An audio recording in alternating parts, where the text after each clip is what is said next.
Texas Tech Red Raiders. And good afternoon, everyone. I'm Greg Lucas. I'll be joined by Norm Hitzges for this battle. The first home appearance for the Aggies this year after 3 road losses, while Texas Tech comes in with 1 game up in the conference standings following their win last week over Baylor. Tech, however, is only 1-2, but one thing about Tech, they'll score points, 29 points at least in every game this year. And as for offense, the Aggies seem to have found theirs as well. But starting, Norm Hitzges, with the visitors, Billy Joe Tolliver is a name that almost sounds like he's been around in the Southwest Conference forever, and his record book will show that. He's got a few of them. He leads the offensive charge for this Tech team. Formerly one of the real wild men in college football, a motorcyclist, legendary off-field pursuits, but he got married. He's settled down. He's now a daddy, and his passing shows it. He's hit at least 50% 3 weeks in a row. And Greg, be ready early. His first pass against North Texas, a touchdown. His first pass against Arizona, a touchdown. His second pass against Baylor, a touchdown. Watch out, his first pass. Don't go to the refrigerator for that one.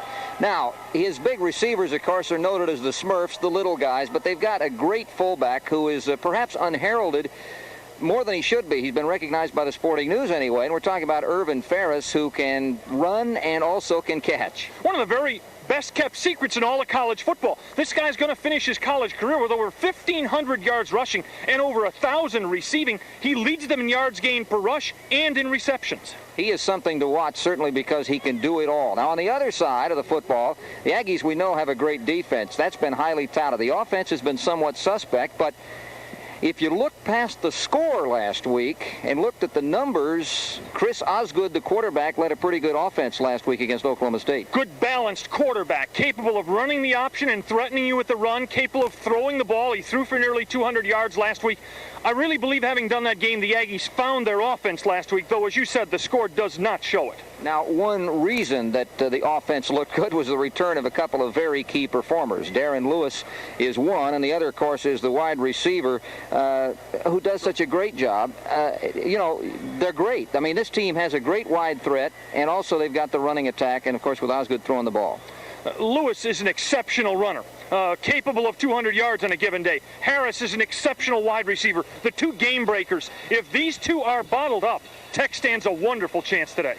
Now, the emotional factor of this game cannot be discounted, Norm. No. The Aggies are home for the first time, and everyone knows what the emotional factor here is at Kyle Field at any time. Well, Tech sticks its head in the lion's mouth today. This club is incredibly hungry to win. They're home for the first time. They have revenge from last year. Tech's off a huge win. Aggies off an embarrassing loss. Emotion's a big part of this game, and emotionally the signs point to A&M. Now, we won't discount emotion, but we'll get a little more technical when we ask you, what do you think the keys to win are? Let's start with the visitor, Texas Tech. They got to pick up the blitzes. The Aggies are going to come at Tolliver, who's not terribly mobile with their linebackers. They've got to shut down those big play people, Lewis and Harris, who can blow you out of the game quickly. And with this crowd, and as hungry as they are, Tech's got to establish early momentum. On the A&M side, they got to start pressuring a quarterback. They've only got 3 sacks in 3 games. That's unbelievable. They got to stop making huge mistakes. 12 turnovers in 3 games for A&M. And they got to get the crowd into this game early and establish that momentum they desperately need that's been lacking. A huge game for the Aggies in conference play, and certainly Tech could come out of this 2-0. They'd be in a driver's seat in the Southwest Conference. You stay with us. We'll have the kickoff and all the action from Kyle Field coming up in just a moment. Playing Greg Lucas along with Norm Hitzges. We're at Kyle Field getting set to start this one. The long-awaited home opener for the Aggies after 3 games on the road. One in the Meadowlands, neutral field, 2 on the road, and of course the Alabama game, which was supposed to be here but got weathered out, so to speak. The Aggies started practice 60 days ago today on this field and finally get to play a game on this field. And it's not coming any too soon for the Aggies. They have the tough start, although last week's 52-15 score was not indicative of the type of offense they had rolling. Spike Dykes, the head coach at Texas Tech, a little different spelling of his name, but hey, he is the good time guy, but yet a serious football coach. He's got a great deal of experience, not as a head coach on the college level, but he's certainly, being from the Lubbock area, a very popular fellow up there. Well, one of the problems that's always plagued Texas Tech is getting somebody to come coach there who wants to stay there, whose job ideal is to be the head coach at Texas Tech. And Dykes is a West Texas guy, loves it there. Yeah, he's out of Stephen F. Austin. You saw that sign, home of the 12th man. That's new in Kyle Field this year as the weather conditions are being checked. 78 degrees at game time. Wind out of the southwest, gusting from 5 to 10 miles an hour. 69% chance of, or 69% humidity, and only a 40% chance of rain. That sign, as we were talking about, welcome to Aggieland, home of the 12th man, a gift of the class of 1988. And of course, the fans here at Aggieland represent the 12th man. The referee, Joe Thomas, Bill Anger, Don Brown, Bobby Brooks, Bill Brown, John Lewis, and Jim Evans, his staff from the Southwest Conference as we get set to get play underway. Jackie Sherrill, the coach of the Aggies out of Alabama, 98-43-2 in his 13th year. 45-26-1 in his 7th season at A&M. But he's had more trouble with Texas Tech than any other school. He's 2-4 against them. And immediately, as A&M kicks off here, you will see one of the best run-back men in the country, the smallest man in major college football, Tyrone Thurman, 5'3" and 135 pounds. And that's after breakfast. He is quick. He better be. When you're 5'3", 135, you better be quick. Kicking off, Lane Talbot.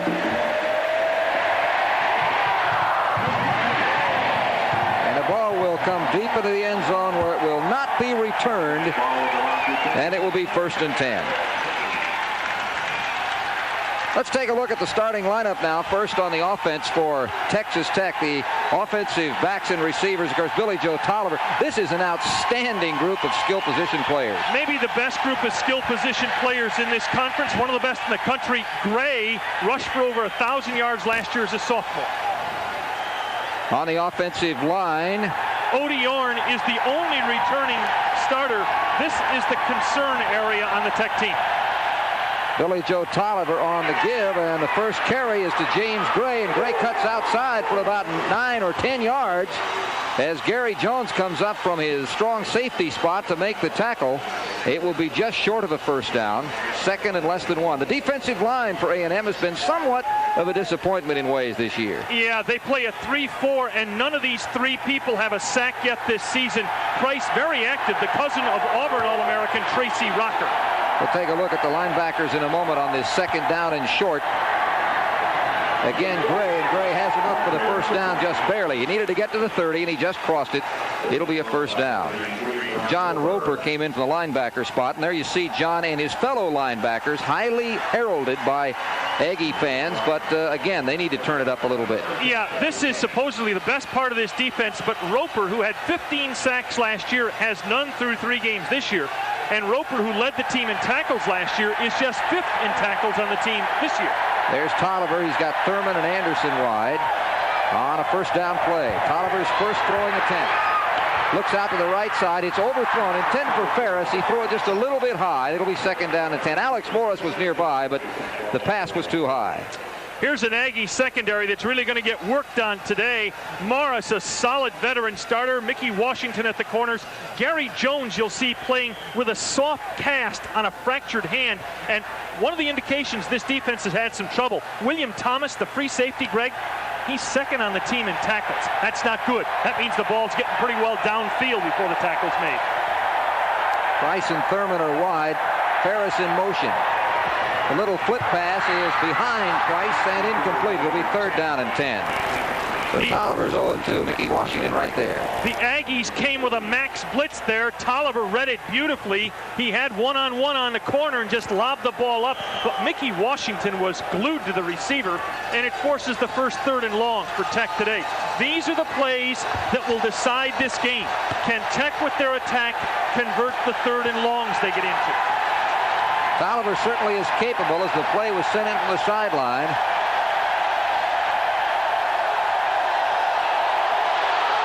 Deep drop on the screen pass, out of bounds, overthrown, intended for Ferris. He had nowhere to run anyway, and so the Aggie defense holds, and it will be punt time. Well, the Aggie fans certainly must be viewing this first series with a bit of relief. By the time their offense took the field last week, they were behind 14-0. Jamie Simmons will punt. There you see Rod Harris back to return this kick. Simmons gets it high, and Harris calls for the fair catch, roaming over near the 25 to the 26-yard line, where the Aggies will have the ball for the first time on their own 26. And we'll take a look at the Aggie defensive or offensive lineup as Simmons gets a good first punt up. On the offensive lineup, Osgood draws the start, and of course with Lewis and Harris back, that helps him a lot. Robert Wilson is a pure freshman, one of the 100 best recruits in the country last year, according to a lot of services. And the JUCO transfer tight end, Mike Jones, is second in catches on the club.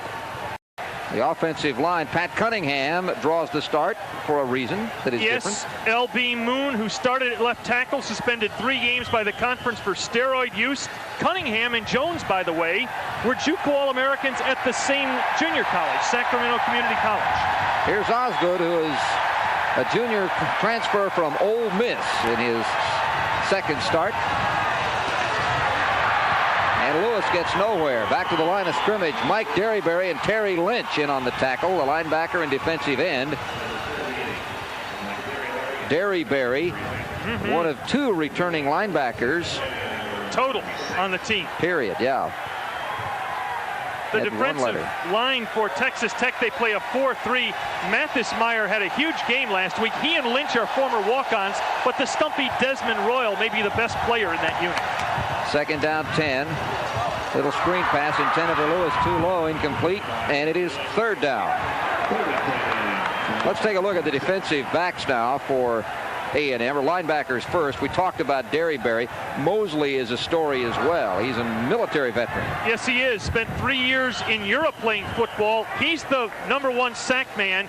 Derryberry is the #1 tackle. And in the defensive backfield, Merv Skurlark is in his 6th year at Tech. The rest of the team calls him Grandpa. He's 24 years old. Third and long. It is a loose ball, and I believe the Aggies got the ball in time, but it will be 4th down. They'll have to kick it. Terry Lynch got to it and knocked it down, and I would have to say the Aggies were fortunate. Let's take a look at this, Norm. Credit this sack to the defensive secondary, because that's a long way to come around for Texas Tech. When you have to come all the way around as Lynch did, your line's done a good job, but everybody was covered by the secondary. So punting, Sean Wilson, and it's looked like it may have been deflected slightly. It was certainly off the side of the foot, goes out of bounds at about the 40. He doesn't get really bad distance when you add it all up. No, in fact, it turns out to be a darn good one. It's a little over 40 yards without a run back. That's right. So he'll take it, both numerically and where it put the football with no return. The Texas Tech Red Raiders have the ball for the second time. There's a quick look at Sean Wilson, of course, the son of Gerald. But in football games, they're like wars. They're a matter of ground possession. Texas Tech punted from their 30. They get it back at their 40. So just in the field position war, they've already picked up 10 yards in the ball back. That's a good point. That also is indicative of how important defense is, because defense has actually given the offense 20 yards. Thurman in motion. Play action. Tolliver being chased, and Wallace gets him on a sack back inside the 30-yard line. Aaron Wallace out of Dallas Roosevelt was on Tolliver like a blanket. Remember the keys to winning we talked about in the open. A, Tech must pick up blitzes, and B, A&M's got to start putting more pressure on quarterbacks. And look at Wallace. You know, Greg, in a foot race, Wallace may be faster than either of the starting Tech runners. He's quick, and of course Travis Price and Rodney Blackshear come out wide for Tech on this second down and about 21. Little give inside Ferris, nowhere to go. Roper, he gets around Roper, but picks up 4 or 5 yards. Still not much of a gain. Alex Morris on the tackle, running him out of bounds. Roper put the pressure on early. It will be a third down play and about 15.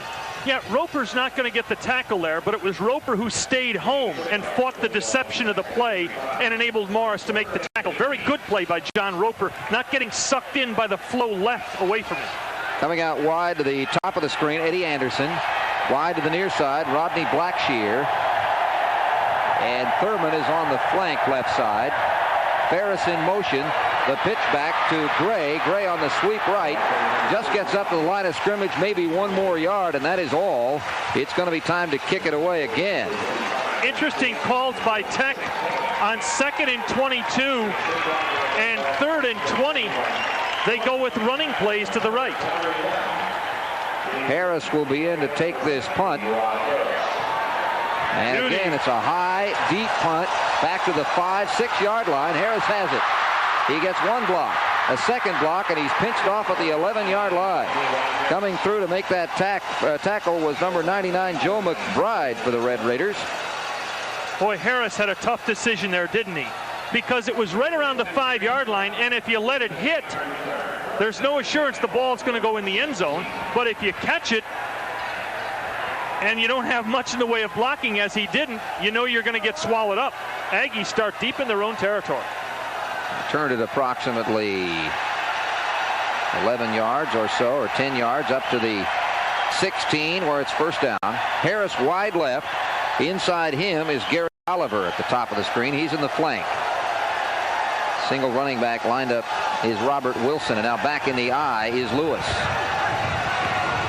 The give to Lewis. Off tackle, landing left side. Good block across the 20, cutting back to the 23-yard line. Lewis. Donald Harris, the free safety out of Waco, made the tackle. Donald Harris is one fine football player. He's a sophomore. He was Defensive Newcomer of the Year last year in 1987. And against Arizona this year, Harris set a school record, 30 tackles.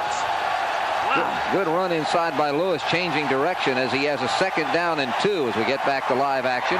Again, the give. Lewis has the first down as he struggles across the 25 to the 27 or 8-yard line. Terry Lynch, Mike Derryberry in on that play. With Moon out of the left tackle spot, I think you can assume the Aggies, when they go to the ground and want yardage, are going to go over their horse, and that's Jerry Fontenot at right guard. The guy he blocks on, Desmond Royal, openly admits that Fontenot's the very best player he's played against in college football, nose up. Fontenot, a 3-year Letterman senior out of Lafayette, Louisiana. First down and 10, the ball at the 28. Again, Lewis, and Lewis crashes forward to the 32. And again, right side. The Aggies keep working the right side. Harris and Lynch teaming up on that tackle. Tell you what, in football, it can be a very simple game. If you find something, you keep working it. Watch the block by Wilson out ahead. Nice block by the freshman. And the Aggies right now, for 3 times in a row, have run right side, and they've been rewarded with 18 yards in 3 plays. 2nd down and just under 5. Ball on the 34. This time it is Wilson, and Wilson crashes forward for the first down across the 40 down to about the 45-yard line. Donald Harris making the tackle, but it's another Aggie first down. Guess where they went again, Greg? Right side, right over Fontenot again. You know, football can be so simple at times, we were talking about, until Texas Tech shuts that play off. The Aggies will just keep running the ball there, one would suspect. Mike Jones and Brian Ross both in, double tight ends with one wide receiver out left. That's Gary Oliver. The I formation, possibly a play change at the line of scrimmage as Osgood signals his I back. This time they go left side as much as Darren Lewis is brought down by Derryberry. Lewis, it seems like, has carried the ball a lot early, and he has, but he carried the ball 25 times last week against Oklahoma State, 168 yards, and that was the second best effort that he has had. His career best is 194 yards against TCU last year. It will be 2nd down and 7. Rod Harris is back in, wide to the bottom of the screen. Again, the I formation. Play action, looks to Harris, got him complete to the 35-yard line. Harris brought down by Boyd Cowan and Donald Harris, but another Aggie first down. Let's go back to the simplicity of football. You run the right side, you run the right side, you run the right side, you run the right side. The left side linebackers have to fill against the run, so the turn in for the wide receiver has nobody in front of him to cut the ball off. Harris just runs a little turn in behind the linebacker. Bingo, first down. Desmond Royal leaves the lineup on the offensive or the defensive line for Tech. Shane Garrett is now in wide at one of the wideout spots for the Aggies. The give to Lewis, and he runs into a lot of resistance. I think maybe a yard gain. Charles Perry was one of those resisting. This game's breaking down here, right and left for the Aggies. They make yardage running and throwing right. They've had a much tougher time running left. 2nd down and 8. Tell you what, the offensive coordinator, Joe Avezzano, and Jackie Sherrill on this drive have done a really good job of staying basic to what they believe works. Mike Jones, Gary Oliver, Rod Harris. But the give goes to Lewis. He changes direction, spins back to the center of the field, and he has a 1st down. Wow. He needed to get to the 26, and he just did, and that was a lot of individual skills and efforts by Lewis. Greg, let me ask you something about last year's A&M team. Is this starting to look more like it? Power football, ram it down your mouth, nothing fancy type football? Good ball control, too. That's right. Osgood gives them the skills to throw in the occasional pass. Last year, of course, they had a passing quarterback. Well, actually, they had Stump and they had the other two, but they didn't have one package. Stump was the closest they had to a total package, and Osgood may be able to be that package. Play action. He's got Harris streaking left, right side, up the middle, knocked away. Good defensive play by Donald Harris. As he got a hand on it, it was intended for the tight end going up the middle, and I believe was Mike Jones. And it will be 4th down at about a foot. Crowd says go for it, and it appears they will. Boy, this is a fantastic play by Harris. Look at him recovering. He realizes he's beaten if Osgood floats the ball a little more. That was Wally Hartley, 92, not 82, that it was intended for. They're going on 4th down. Right side where they've gotten all the yardage already behind Fontenot. They're strong to the right, so they go left. They got the 1st down and more. Robert Wilson, the freshman from Houston Worthing, finally stopped by Harris and Cowan, but it's a 1st down for the Aggies. Most people regarded Robert Wilson as one of the top 100 recruits in the nation as he came out of Worthing in his senior year alone, and now we're talking about top-notch football, 17 touchdowns and over 1,400 yards rushing. Extra tight end now as Harris leaves the lineup, and Wally Hartley is in. Wide man is Oliver. So Mike Jones and Hartley both in the lineup. Mike Jones is wide top of the screen, everyone else in tight. Lewis, this time cut down, not much of a gain. James Mosley, Jeff Carter. Tell you what, you have to say this about Tech.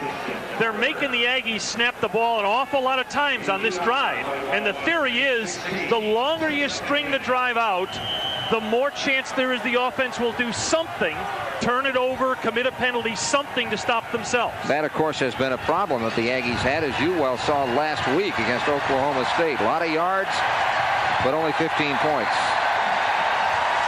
2nd down and 8. To the left corner. Oh. Intercepted.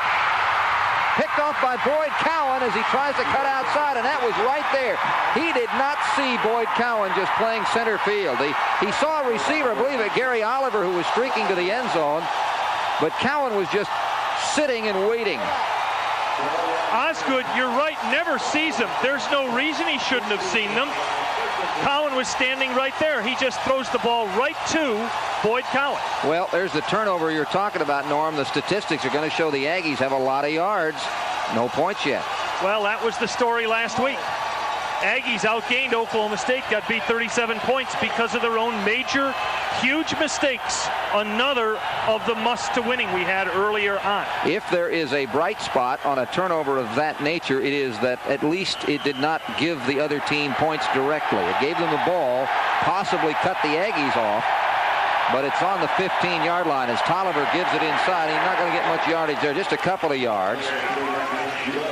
That was Gray, and Terry Price, the right defensive end, whose cousin Terry Rockers, an All-American defensive tackle at Auburn. There you see some instructions for the QB, like don't throw the ball there like that anymore, Mr. Osgood. I think what was being gestured to him was don't lock in on your receiver. Look at the area that the man's supposed to go into, not the receiver as he runs. 2nd down, and we'll call it 8. Overthrown. Tolliver has not been on target. He threw the ball high. Aaron Wallace was put a little bit of pressure on. But the pass was overthrown, intended for Ferris, and it will be a 3rd down and 8. Billy Joe Tolliver has hit at least 50% of his passes 3 straight games. Realize that in his 24 previous starts in college football, he's only hit 50% of his passes 7 times before this year. He really has matured. He's always thrown the ball a lot. He's always had big yardage totals because he throws low percentage passes too, sometimes forces them. Thurman in motion. He's got a man, complete, 1st down across the 30-yard line, a struggle forward. William Thompson, ball loose, and the Aggies have it. I think. Let's see what the officials are going to decide. Yes, sir. Aggies have the football as it was coughed up by Texas Tech after the reception by Anthony McDowell. He lost it. Alex Morris finally got the football with a good tackle, but Anthony McDowell dropped the football. And before we put the ball in play, heading the other direction on the exchange of turnovers, we'll be back. No score. Tech and A&M at Kyle Field. Before Morris could recover, and now the Aggies have it right back, and there's Lewis. And Lewis gets up to the 36-yard line. Tom Mathesmeyer making the hit along with Mike Derryberry. Washington and Morris appear to be the 2 guys that create this. It's the 2nd hit there from Washington that shakes it loose. And then William Thomas all the way over by the boundary. You know, that's a good job of recovering the ball, because if he doesn't have possession as it goes out of bounds, that's still Tech's ball. 2nd down and 5 on the gain by Lewis. And he'll try it again. That's not Lewis. That's Randy Simmons into the lineup, and Simmons has the 1st down to about the 28-yard line. Mike Derryberry and Donald Harris again in on the tackle. Simmons is out of McKinney, a freshman redshirt. Greg, if A&M is able to continue running the ball like this, the eventual big play in the game may be a pass, because Tech is having to commit more and more people to fortify their run defense to stop the Aggies. High formation, again with a 1st down. Osgood, fumble and recovered, I think, by the Aggies. We'll wait and see. There was a mix-up there. When Osgood turned around, I think they got the snap count confused. It'll be 2nd down, a loss on the play of about a yard. Boy, the Aggies just keep doing things to shoot themselves in the foot, but realize if you're a Tech fan right now, you're saying to yourself, nobody dominates 60 minutes. The Aggies are not creating points with the period of their domination in this game. 2 tight ends came out of the lineup, so wideouts. Mike Jones, the 1 tight end, with Rod Harris and Gary Oliver. And again, it may have been a save pitch to Lewis. And Lewis gets to the 20-yard line. He's about a yard short of a 1st down. Wow, did he save an errant pitch. Good hands. John Elliott, the left end on defense, making the tackle. Look at his pitch. The play gets messed up here in the mesh. That's the fake handoff to Simmons. Osgood gets all out of time. And Osgood right now should thank his lucky stars that Darren Lewis has fabulous hands. Watch the bump with the fullback there. See it? Lewis already has 47 yards on 10 carries, and that little bit of running was all his. 3rd down and 1. Fullback left side is what they ran here last time. Fullback left side. And a 1st down and more. Robert Wilson with power down to the 11-yard line. Merv Skurlock, right left cornerback, making the tackle. The Aggies with their 2nd threat. So far, turnovers have been the story, 1 for each team. But the difference being when Tech turned it back over, the Aggies already had it on their side of the 50. Double tight end, Jones and Ross. Check off by Osgood, it appears. There's Lewis on the sweep left. He's got room at the corner. Lewis to the 3-yard line. He's run out of bounds by Cowan and Harris. The safeties teaming up. Good block by Randy Simmons to help spring him for that extra yardage. And now it will be down to the 2-yard line. Yeah, very close to a 1st down. It looks like he's just a little bit short. Yeah, that's Tech's problem here, is that they can make a good defensive play, but if A&M gains another couple of feet, they'll have a whole new set of downs in this situation. Short yardage quarterback Bucky Richardson is into the lineup. along with Robert Wilson and Larry Horton. So this is the power backfield. Whoa. Ball on the 2. Touchdown, Wilson.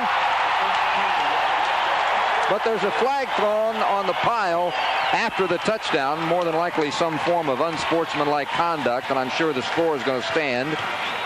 But it will matter from a kickoff standpoint. We'll see about the official signal on this. Here it is. Dead ball. Personal foul. And that'll be assessed on the kickoff now, so the Aggies will kick off from midfield against A&M, or against the Tech. Here's the extra point attempt by Scott Slater. Richardson will hold, and he'll try to make it 7-0 as they shift over.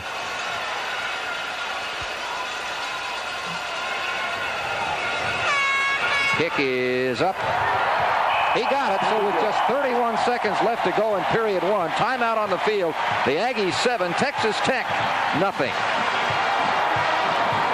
Let me give that to Norm. You want to collect those? Since we have them on sheets, you can just collect them and we'll have them all.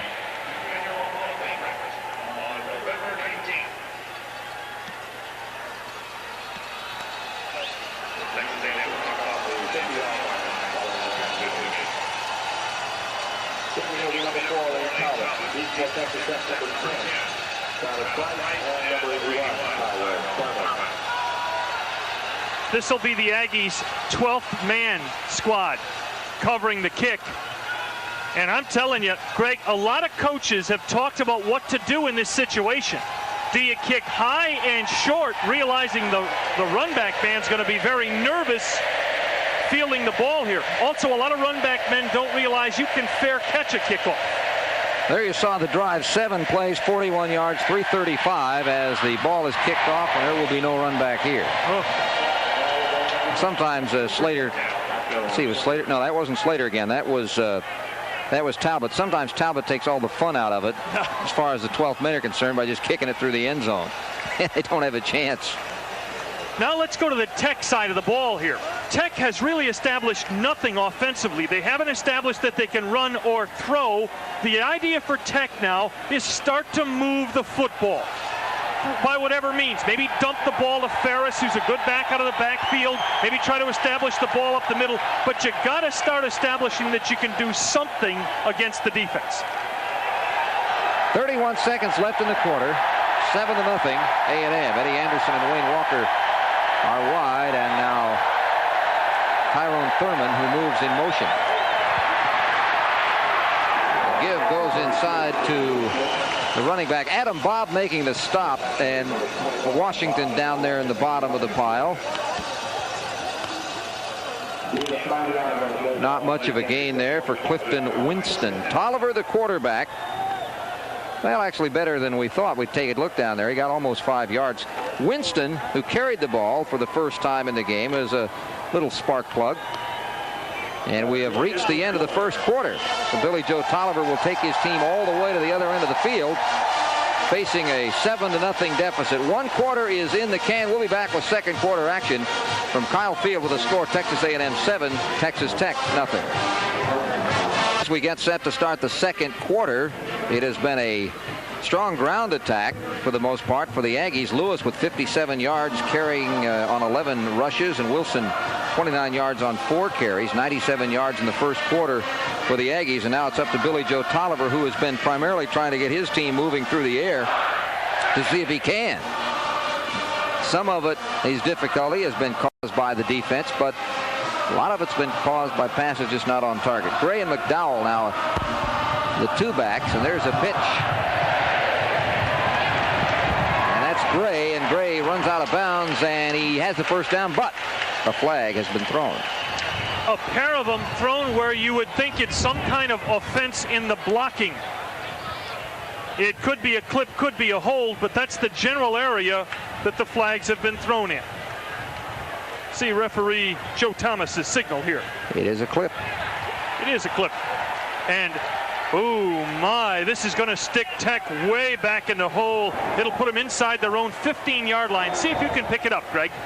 Yeah, we'll see if the shot is wide enough. Maybe not. I think we're a little. It's probably happened there, but we couldn't see, of course, the man that it happened to. In the meantime, we saw Gray do a good job of running. Offense, still second down. But he had help that he wasn't supposed to get. And Greg, just the thing Tech didn't need is happening again in a series where they badly needed to answer the Aggies, to indicate to them they could take the ball and move it back down the field.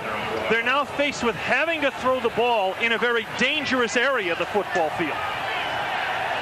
The other thing that's bad about that for Spike Dykes' club is the fact that they ran it well. They gained good yardage. They need to have that balance to really open up that passing game. But now it's look at second down 19. Thurman in motion. Fake draw. Draw given. And a good gain by Gray again. Not enough for the first down. Aaron Wallace and Mickey Washington teaming on the tackle, but actually a good gain, considering it got him up to about a second down now and 07. So they gained about 12. This is the 1986 Offensive Newcomer of the Year in the Southwest Conference. Gray gained over 1,000 yards last year, and early in his junior year, given good health, he's a cinch to be the all-time Tech leading rusher when he graduates. He only needs about another 900 yards to get it. He might get it this year. Travis Price, Tyrone Thurman on the bottom of the screen. Roper. And Roper with the sack of Tolliver to the 11. That was going to be too slow a developing play, and it will be time for the Red Raiders to kick it away.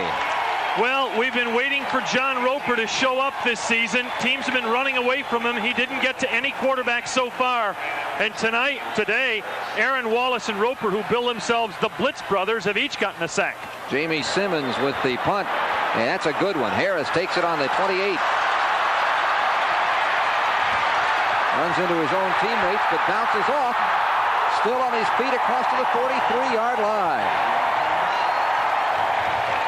And we saw Lewis Sheffield among those in on the play. And Joe McBride again. McBride, a star on special teams for Tech.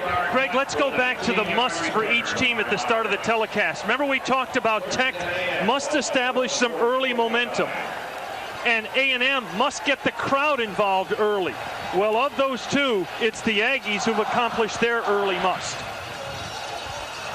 And they're leading on the scoreboard 7-0 with 14 minutes and 4 seconds remaining. And Aggie backer, Darren Lewis and Randy Simmons, the backfield. Going out wide to the top of the screen is Felton Ransby, and Rod Harris is low. First down. Play action. The throw out to Lewis, and there was some contact before the ball was thrown, but not enough to draw the flag. It'll be second down and 10. Mosley put some pressure on. James Mosley is an interesting story. You mentioned it a little bit earlier as we take a look at the replay, Norm. Military man for 3 years. Yes, indeed. Played in Europe. He played for Spike Dykes in high school. Went over to Europe, played ball over there. He's 26 years old. 3-year Letterman senior. Rod Harris again wide to the bottom of the screen with double receivers to the top. On the draw play, Lewis slips and falls as he tries to cut back to the left, and it will be a third down and long. John Elliott was in the vicinity, although actually Lewis helped tackle himself. Do you know what Mosley's job was when stationed at the Royal Air Force Base Bentwaters, England? Oh, it was something to do with nuclear weapons, wasn't it? He was in charge of arming and disarming nuclear weapons and rockets on planes. So Southwest Conference football is nothing. Well, he's come to another place where he's trying to prevent the bomb. That's true. Third down and 9. No bomb and a struggle forward. Osgood short of the first down. It'll be fourth down at about 4 at midfield. Charles Perry, the Iowa Park junior. Iowa Park near Wichita Falls, Texas, and it will be a punt coming up. With the Aggie defense playing this well, now they want to turn it over to Wilson to see if they can back them up. The Aggies trying to hustle a 12th man off the field, and they get him off. Tyrone Thurman is back. Fake. Richardson, he's got the first down. a gambling play that paid off. The Aggies set that up so spectacularly. It looked like a normal punt, then Richardson simply shifts over center and runs the option. You get a feeling we're watching a team that feels it has momentum? They certainly are being opportunistic. In the first quarter, the Aggies controlled the ball 10 minutes and 33 seconds to only 4:27 for Tech. And took a 7-0 lead. Double tight ends Ross and Jones in the lineup. With Gary Oliver wide, the only wide out to the bottom of the screen. Mix up. And a quarterback Osgood falls on it. Well, that's 3 mistakes. Only 1 has been lost, but they've had some problems again here. It's 2nd down and 10. Osgood last week at the 4-yard line of Oklahoma State fumbled a snap and lost it. They've had a lot of trouble handling the snaps with Osgood over the last couple of weeks. We have 12 minutes exactly remaining in the first half. Texas A&M 7, Texas Tech nothing. Ross, Jones, and Lewis, and Ransby. Ransby is out back. Fake give, and the give finally to Lewis as he gets across to the 40-yard line. The sleight of hand by Chris Osgood. Charles Perry and also in on that play. Charles Perry is a tackle along with James Mosley. Rod Harris now. Perry is a guy who's just coming back to fitness. He blew out his knee in 1986. He was projected as a starter then. Had to lay out the whole year. Then the 87 season, he spent rehabbing it and getting his faith back in the knee. He's getting back to where he used to be, which is a good, solid defensive lineman. Harris wide right, wide left Oliver, Darren Lewis, and Randy Simmons the backs, and a whistle. Timeout called by Texas A&M. They weren't quite organized, so we'll get organized and take a break. With 11 minutes and 9 seconds to go in the first half, it's Texas A&M 7, Texas Tech nothing, and we'll be back. With 11 minutes and 9 seconds to go, Texas A&M leading Texas Tech 7-0 in the league opener for the Aggies, and the second conference game for Tech. Tech winning the opener in conference last week against Baylor 36-6. This is an interesting series, Norm. This series, the Texas Tech A&M series, because Tech actually has the edge in since they've been playing both in the conference. A&M has the overall advantage. And you know, the strange thing is Tech has the edge on this field. They're 8-7-1 on this field. 3rd down and 5. Harris, first down. Holy cow. You talk about a pro reception by Harris. Skurlock ran him out, but it was too late as far as Tech was concerned. What a catch by Harris. Harris from Dallas Carter, 3-year Letterman senior. Bucky Richardson is now in at quarterback. Doesn't need to run any fakes here. It's 1st and 10.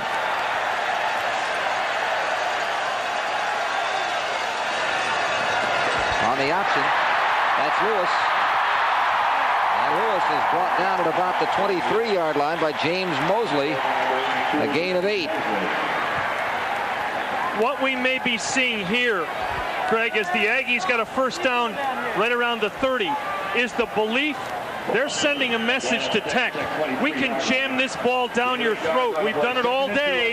You've got to start stopping our running game or we're going to throw it at you all afternoon. As evidenced by the number of times they've had double tight ends in the game and only 1 wide receiver. That's the case now. Oliver, the single wide receiver. There's the pitch back to Horton. And Horton has the first down a little bit more inside of about the 18-yard line. Donald Harris again coming up. We've called that name a lot. And again, against a running attack, when you're calling the free safety a lot, that team that's running is gaining a lot of yards. And that's what the case has been with the Aggies. Now the Aggies on first down take the second tight end out, put the wide receiver Harris back in, shuffle the fullbacks again. But if you're Texas Tech, you got to start thinking, here comes the run again. They got Simmons and Horton both in the backfield on the I with 3 wideouts, and there's Horton, and Horton has it down to the 12-yard line. A gain of approximately 5 as he's stacked up by the center of the defense there. Tom Mathismeyer, the right defensive end, and some inside help from Charles Perry. What an odd thing college football is, one Saturday to the next. Last Saturday, Texas Tech just dominated the line of scrimmage against Baylor. Just totally stuffed Baylor. And today, here comes A&M, fired emotionally, and they're dominating the Tech line of scrimmage.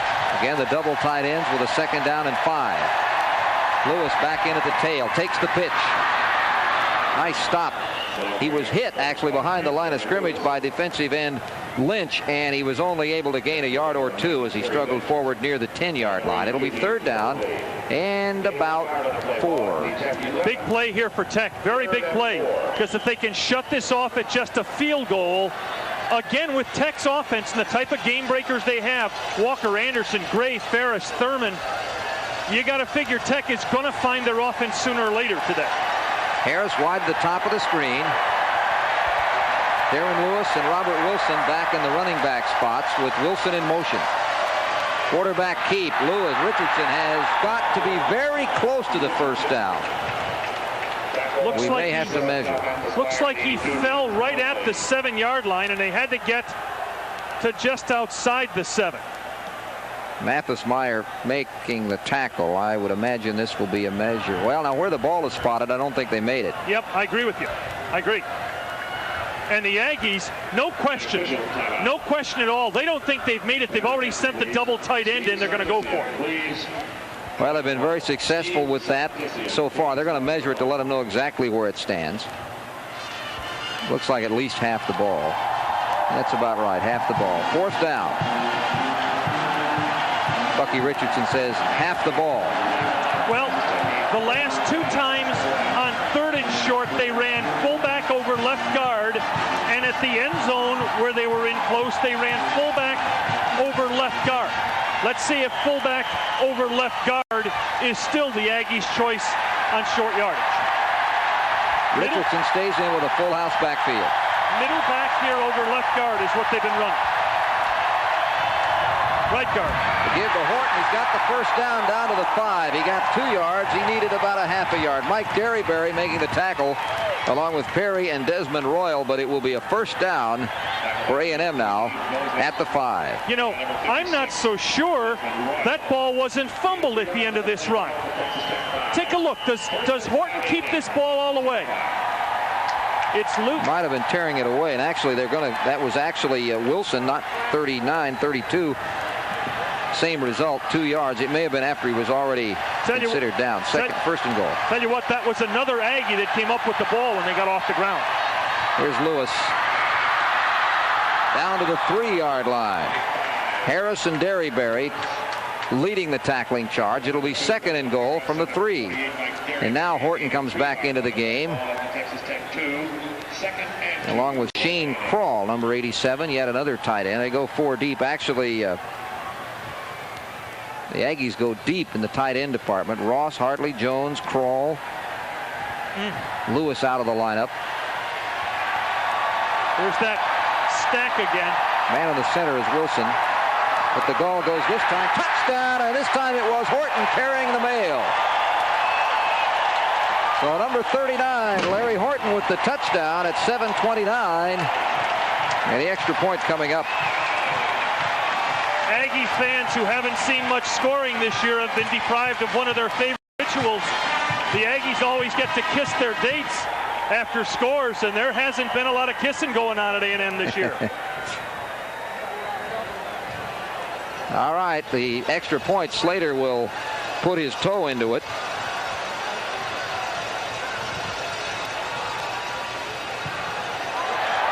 It is up. It is good. And so Slater, with the extra point kick, makes the scoreboard read Texas A&M 14, Texas Tech nothing, with 7 minutes and 29 seconds remaining in the first half. We take a look at the touchdown again. Capping a 15-yard drive, Horton with the score. Again, that's the middle back over left guard. That same play we've been telling they've been running short. They run it with a little alteration there, a fake right back over left guard, but it's still the same basics. And the Aggies lead it 14-0 in the second quarter. Thing on the scoreboard. Kicking off, Lane Talbot. What an odd angle. Tech has only had 14 offensive plays to 37 for the Aggies. And Tech will have some plays, but they aren't going to, they're going to have a long way to go. Greg, you want to see a team that's thinking, you know why the Aggies did that? Tyrone Thurman. They're ahead in the game, and they don't want that little water bug doing something to change the momentum in this game. They'll give up 5 or 10 yards to keep Thurman from turning the momentum in the game. Gary Sorrell off the 12th man team making that tackle. Of course, the earlier kickoff went in the end zone. What wind there is was behind the kicker. This time it was going to be more difficult. Billy Joe Tolliver is going to go deep. It's covered and intercepted at about the 30-yard line by William Thomas. Thomas back to midfield, still on his feet at about the 36-yard line. Terry Price with a good block, which helped out Thomas get that extra yardage. Price put some pressure on, but actually the big thing on that was really the throw. It was the fact that he just kind of threw it up for grabs, hoping that the intended receiver could outrace the 2 defenders. Watch the block O'Neal Gilbert lays on, coming back. Now watch, you're going to see it here. Here comes Gilbert, 55. Watch Gilbert. Boom! Holy cow! Whoa! Whoa! That'll rattle your fillings, won't it? 35-yard line, the Aggies have it, and Osgood is back in at quarterback. Horton, 2-yard gain. Trying to strip it away, but Tech unsuccessful as Horton picks up 2. Here's that block again. O'Neal Gilbert folding back to block for his return man. Oh, it's past that. It was just back upfield. Sorry, it was just out of camera angle on the ISO. 2nd down and 8. Lewis and Wilson, the running backs behind Osgood. Reverse. Rod Harris. It looks like 6. Clip. There's a clip. There is a clip. A flag down. It was an outstanding run by Harris, but a flag was thrown back at about the 36-yard line, which was the line of scrimmage. It's going to come back. That's against the Aggies. Personal foul. A&M. Yeah, they called that, I believe, for grabbing from behind. It could have been called clip or hold. Let's see if you can see. There it is right there. They call a hold right there on Texas Aggie player Richmond Webb. So it comes all the way back, a touchdown nullified. Hold it. Offense. Still 2nd down. And it will be with 6:26 remaining in the first half. The Aggies lead remains 14-0. Well, a crowd on its feet with the reverse and a scintillating run by Harris. He'll have to try it again. Cornelius Patterson is into the lineup, number 14. He's a flanker at the top of the screen. He's a former high school, same high school as Osgood, the quarterback. Horton, and he's tripped up by a shoestring by Donald Harris, or he might have gone all the way. He got the ball back to about the 34-yard line, 33 or 4-yard line, so it'll be 8 yards needed for the first down on a 3rd down play. Aggies run the draw, and Horton picks the hole correctly. Good blocking downfield, and Harris, who gets just an ankle. The one thing Horton's run did do, it put the Aggies in possible long field goal position, even if they don't make any yards on this play. Horton and Simmons, the running backs with wide receivers top. Osgood looks to throw.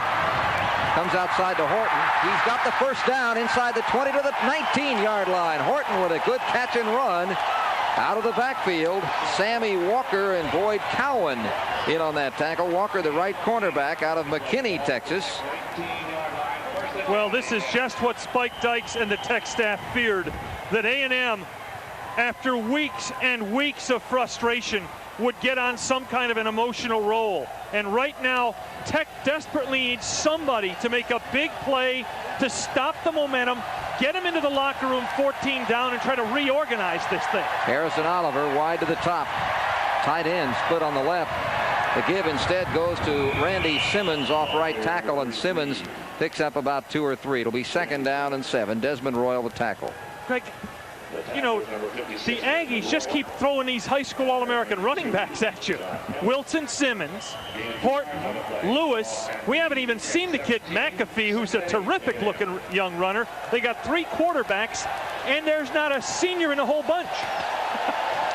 2nd down and 8. 4:46 to go in the half. Aggies lead it 14-0.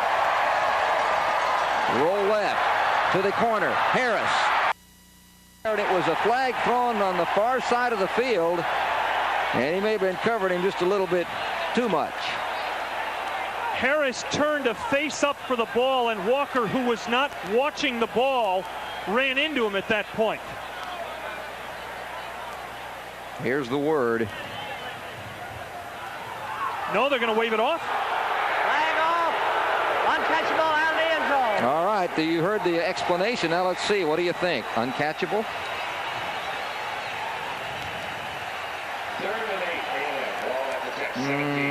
Yeah, well, probably a decent call. That was really close. Obviously, I think it would have been possible. The way they were going and the way their momentum was moving, I don't think anybody could have caught it. But I don't think it was far enough out of the end zone that if you were standing on the corner, you couldn't have caught it. In any event, it's 3rd down and 8.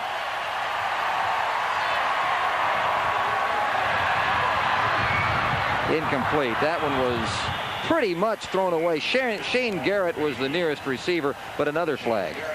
That's a line of scrimmage flag indicating either an illegal motion or an offsides. Dropped by the referee at the sideline. Illegal motion, A&M.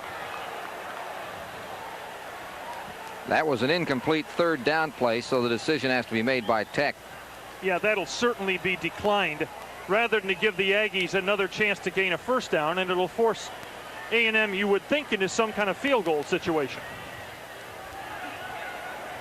Illegal motion. Line not set. Offense. Decline. 4th down. So the Aggies send Slater in to try the the field goal. A 74%er coming into this year. Bucky Richardson, we think, will hold. I mean, he's the guy that's in to hold. Yep. Slater inside the 40 last year was 16 for 16. Very accurate short distance kicker. It is up. It is. Oh my goodness. Whoa. Just kind of died. There's the break that Tech needed.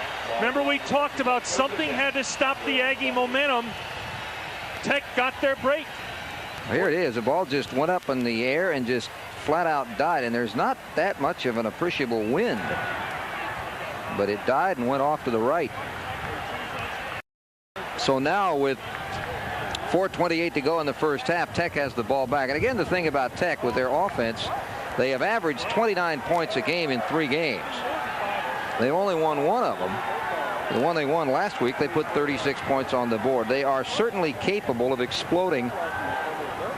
They just haven't exploded at all in this game. And 2 of the more explosive players are going wide to the top of the screen, and Eddie Anderson and Tyrone Thurman. Now Thurman in motion. The give instead goes to Gray, and the running game had not been working. Gray back to the line of scrimmage, and no more. O'Neal Gilbert, the nose guard, and Dana Batiste, the linebacker, heading that charge defensively. Tell you what, Gilbert got a taste of a little flesh on that block on the run back, and he's still juiced up. 2nd down and 10, and the thing that really has hurt Tech is they just gained nothing on 1st down plays. They are a passing team, but they're being forced to pass instead of dictating when to pass. Thurman in motion. Tolliver in trouble. Sack, Aaron Wallace. That's 3 sacks for the Blitz brothers, Wallace and Roper. And the first must we had on the game for Texas Tech was pick up the blitz. Because if the Aggies ever get their blitzing defense rolling, they can just knock you out of a football game. What they're doing with the outside linebackers, Wallace and Roper, they're using their speed. They're just letting them curl around the blockers. Well, and figuring their speed is good enough to still get there. Well, one of the things they take advantage of here, Greg, is that Tolliver won't run much. He won't run up the pocket and up the middle on you. It's a 3rd down and nearly 20. Here he comes again. Wallace gets credit for that one. That's 3 sacks for Aaron Wallace. And it's 4th down. Well, so much for the little break that Tech may have gotten on the missed field goal. They give the ball right back. And Tolliver has no chance to look at anybody. That was Roper, who was about a half step behind Wallace. Here's Simmons' punt. They're coming. Block and touchdown Aggies. We'll have to sort that one out. Who fell on the football?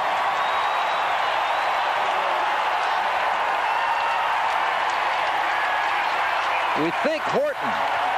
We'll have to wait and see. There were about 5 maroon jerseyed Aggies that were right there. 20-0 is the score. The extra point will be coming up. Now the Aggies huddle off to the side here. They can either run a play from this or kick.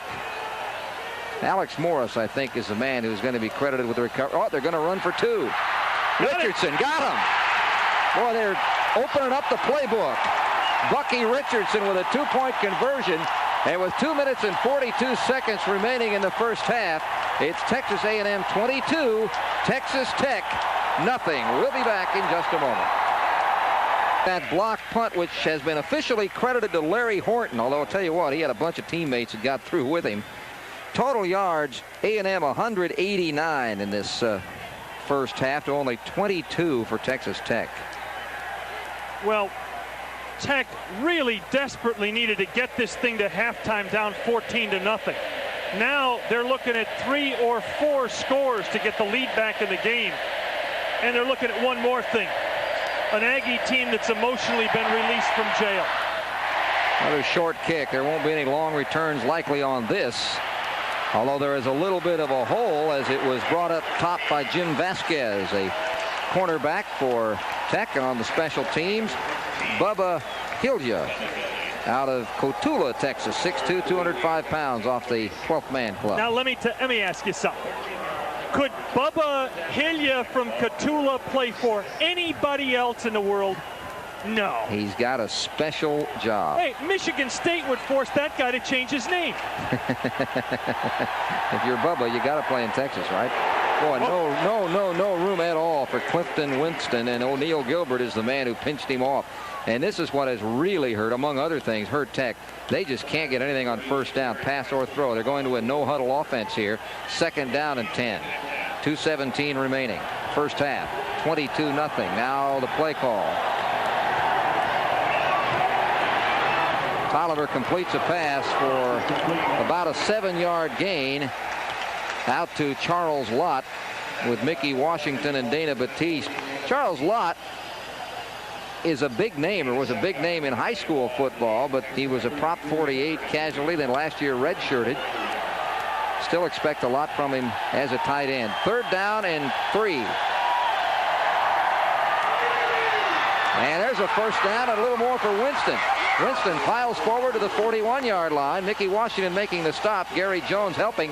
And it's a first down for Tech. And the ball is at the 41-yard line with 1:38 to go. The clock stopped while they move the chains. No huddle. Maybe they ought to never huddle again. It's the only way they're going to get enough plays, I think, because of the, well, Aggies say enough of this stuff, and they call timeout. So they're going to slow things down just a little bit. Run and shoot only part of it. First down and 10.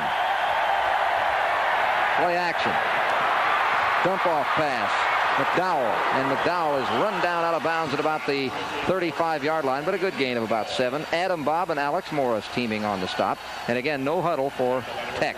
Realize Tech can afford to run some shorter plays. They have 3 timeouts left, so Tech has a lot of time left in the half. And actually, it might be well for Tech to start running some of those short passes. It's taken them a long time. They're getting sacked on the long sets. There's a quick one out. And there's Thurman. The little water bug has the first down to the 29-yard line. Mickey Washington making the tackle with Adam Bobb. One thing Tech is learning now is that maybe they just got to play a 2-minute offense for the whole second half, which you got to be in pretty good shape to do that. Outrageous stat of Tyrone Thurman. Terrific pass catcher. 57 catches in his career. 1 for a touchdown.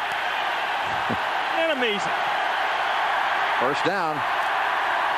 56 seconds and ticking.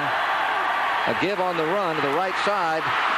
And good yardage on the spin by Winston, the Houston Smiley Jr. Gary Jones making the tackle. And the ball is stopped at about the 21-yard line. 46 seconds left. At least Tech is in the point now where they ought to be able to get some points, or at least have a good chance. They want 7, though. Now you got a chance to do something the Aggies may not suspect. On 2nd and 2, you can run the ball again because the clock stops at 1st down. So you call 2 plays in the huddle. If you don't make the 1st down, you use another of your timeouts. But if you make it, you just go ahead and line up and do it again. And Tech still has 2. Let us remind you at this point, however, that this telecast is authorized under rights granted to Home Sports Entertainment and has given themselves something to encourage them on the way to the locker room at halftime. Something has worked, and now it's just a question of holding on to the football and getting at least 3 out of this. And again, with Tech's offense, they can score points in a hurry in the second half. They got the speedsters to do it. But what they've done with this hurry-up offense, it's worn down the Aggie defense just a little bit. And it also, with the short passes and the quick drops, has negated the problem of being sacked. Well, if you can run this offense for a few possessions and maybe get the Aggie linebackers out of the game for a little while, maybe later in the game you can go back to your deeper passing game. Blackshear, Thurman, and Anderson are the wideouts. Thurman in motion, and there's your give inside, and it's good for the 1st down, so they'll have to move the chains, stop the clock with 40 seconds, and they'll line up at the line of scrimmage. Terry Price on the tackle. That's exactly what Tech did. Called 2 plays. Now they're ready to go again. Aggies got to be careful here. Tech knows what this play is already, and they'll snap the ball quickly. Clock starts. Tolliver, quick drop, fakes, looks inside, throws it behind the intended receiver, Eddie Anderson. He was defended very tightly on the corner. Looked like that was Kevin Smith in on the cornerback spot, number 46. Aggies have gone to a 1-2-3-4-5 defensive back look. It's a 3-3-5 the Aggies are now playing. 32 seconds left in the half. 2nd down and 10. Aggies lead at 22-0. Tolliver rolls left, goes to the end zone. Nobody there. Again, good coverage by Mickey Washington. He was right there with the intended receiver, Travis Price. Well, that's about the 3rd time they've tried to pick on Mickey Washington. And when the ball was thrown, Mickey was inside the pants of the wide receiver. I mean, he was on him. Whoop. Well, this one's either going to be a 1st down, a touchdown, or they're going to have to try a field goal on the 4th down play because it's 3rd down and 10 with 27 seconds left. Or the odds are at least in that favor. Then a shotgun. Blackshear, Thurman, Anderson. Anderson wide to the top of the screen. Looking for the end zone. It is caught and dropped by Thurman. Did not hold on to the football. Again, give Gary Jones credit because he's right there to bother the reception. Now Thurman slow getting up. Oh, that's not good. Oh, and it's a right ankle problem to Tyrone Thurman, and he hobbles off. Oh, and you hate to see that. That's such a fine player. Let's see if we can pick up where he hurt the right ankle. Ooh, he got whipped. He got a little leg whip as Jones went down. Tech now will try for points from the field goal route. Scott Segrist. And a timeout, however, before they try it with 22 seconds remaining. Tech has 1 timeout left. It's a Tech timeout. 35-yarder by Segrist, and he hits the crossbar, and it's off left. Well, if it can go wrong for Tech in the 1st half, it has. You know, it strikes me that Murphy wrote his law after watching this 1st half. This is the first miss from this distance this year. You hardly ever see those hit the pole and go in. Now for the Aggies, it's a question of watch the agony of a kicker. He hooked it more than he wanted. Now Bucky Richardson is in at quarterback. Lord. Son of a gun. That's the son of former Texas Tech baseball coach Cal Segrist, himself a former Major League player. Keith McAfee is also in the backfield for the Aggies with 17 seconds as Bucky Richardson hands it off, and not bad run for Robert Wilson. He's still going. Whoa! For a run that was supposed to just kind of run out the clock, pretty big gain. You know, the most impressive part of that run was after it was all over, his dead run hurdle over the bench. Holy cow. Wilson with 56 yards rushing in the first half unofficially, and now we've got 8 seconds left. Well, I think if you're the Aggies, you think throw the ball here, wouldn't you? All right, they're far enough away now. I think. Sure. Well, Harris is in the lineup. They've got wide out to the bottom of the screen, and Patterson. Bucky Richardson, however, is not ordinarily the passing quarterback, and he overthrows Harris with 3 seconds left. 2nd and 10. The ball still at about the 45-yard line. Halftime, we'll take a little look at the band activity on the field. Norm and I will recap things, and then we'll have the second half for you, so stay with us. It's 22-0. A&M leading Tech. 3 seconds to go in the first half. Robert Wilson and Keith McAfee, Rod Harris, Cornelius Patterson in at some of the skill spots with 3 seconds left. Give straight up the middle for virtually no gain. And that was Wilson, and that resigns the fact that the half will end with no more points. So the halftime score has Texas A&M leading the Texas Tech Red Raiders here at Kyle Field by a score of 22-0. Our halftime action, and it's a good high kick. Harris, no fair catch call, and he stopped right away, and a flag is thrown. You know, where Boyd that was thrown, you'd think it was for interfering with Harris. And they're discussing on the far side of the field. Cowan tackled him immediately. You got to give him that room. He's got, you know, you hear different terms, private space, airspace, whatever, and that's the call against Tech. Made the catch anyway. The flag was thrown. Kick catching interference. Oh, that's a tough call, I tell you what. Cowan did a good job of slowing up, realizing that that was a problem, and they still threw the flag on him. That's a tough penalty. That's one. Now I know that, you know, the official listening is going to say, come on now, Greg, you can't do this, but that's one of those deals that I'd hold it and call it at the last second if he doesn't catch the ball. But if he catches it, I'm going to eat that one. As I say, an official will say you can't do that. There's a gain inside to Lewis as he spins outside. He needs one block. He cuts back to the center of the field, and he's across to the 29-yard line. Darren Lewis. Oh. Sammy Walker finally hung tough. Boyd Cowan helped out. Donald Harris was. You know, I was struck by a phrase you just used, Greg. He needs one block. Sometimes he doesn't need any blocks. You get him out in open territory. You know, he has one of the new phrases, what they call shakeability. He's also got 103 yards rushing and just added about 8 more. As he's down to the 22, well, they're going to mark it at the 24 where the knee touched. Darnell Pratt, who is one of the 3 right ends defensively used by Tech.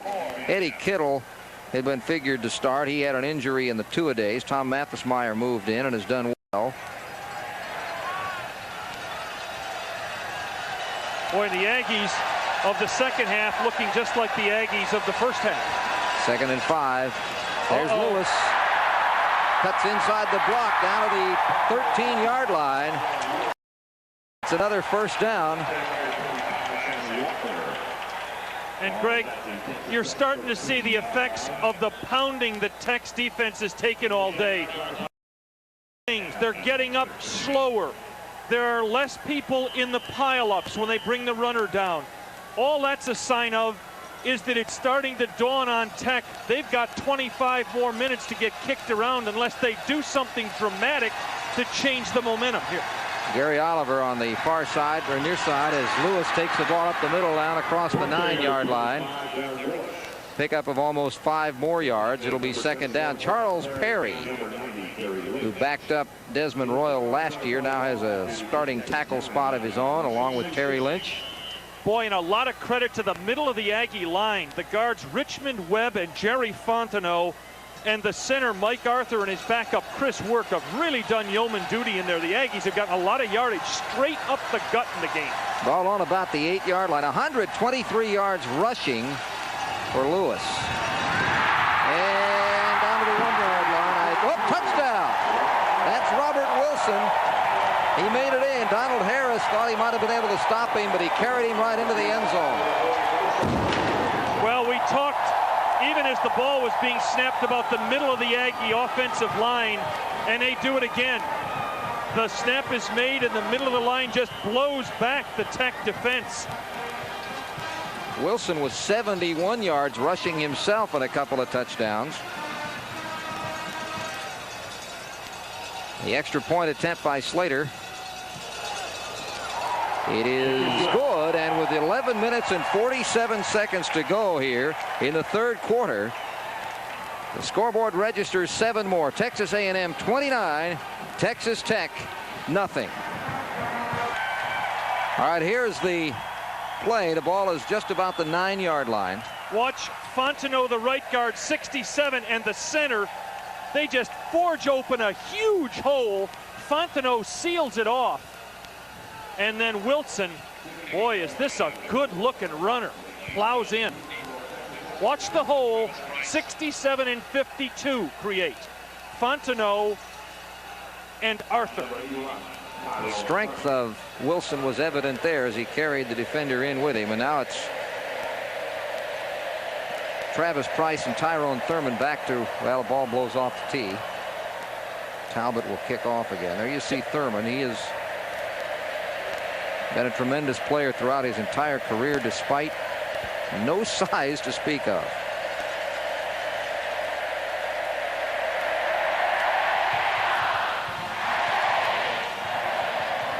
And he's got it in the end zone.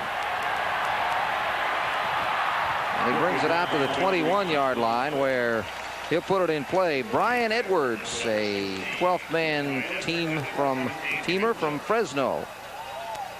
Trent Childress, I guess, number 17, also in there. Tyrone Thurman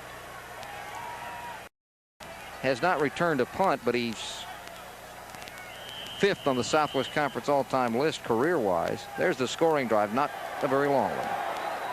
Aggies eating up yardage in big chunks. Is this a change in quarterback for Tech, or is this still Tolliver? 17 is still Tolliver. Incomplete, an almost essentially super grab by Eddie Anderson, but Brent Smith was there. And once again, these have been very tough passes to complete for Tolliver. He's thrown very little easy ones. Would you believe Tolliver, who threw for 272 yards against this team last year, has thrown for 42 yards today? 4 for 15 for 42 yards. Mike, and remember now, one of his completions for 17 yards was fumbled after the catch. So they've gotten nothing going any phase of the offense. Thurman Thomas, and a sack. Yeah, let's see, Leon Cole and John Roper. Leon Cole ecstatic. Leon Cole came rushing out of the pileup and collapsed from joy after he got the sack. Well, this is the first sack by an Aggie defensive lineman this year. Yeah, that's why he's so excited. Boy, but the linebackers are Wallace and Roper dominating this game right now defensively. And it's 3rd down and 19.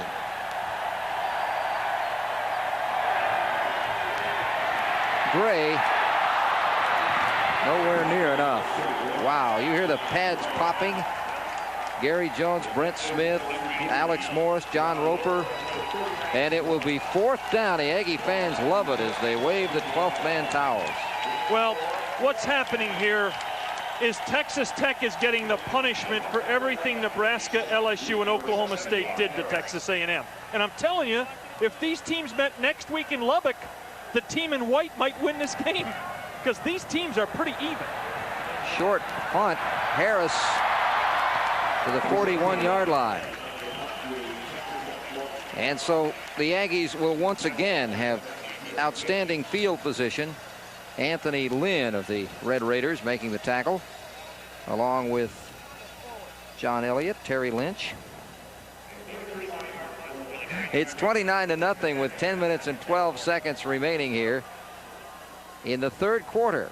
The Aggies have led all the way. They scored with 31 seconds left in the first quarter and have not looked back.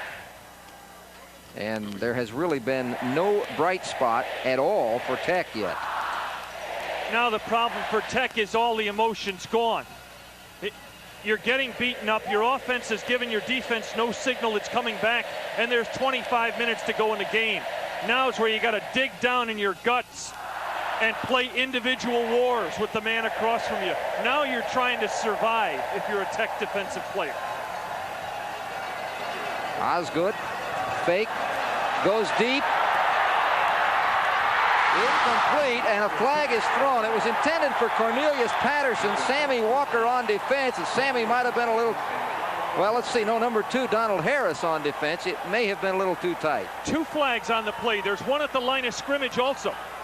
Now there's a possibility that call could be offensive interference. I don't think so, but that's what Tech wanted on the play.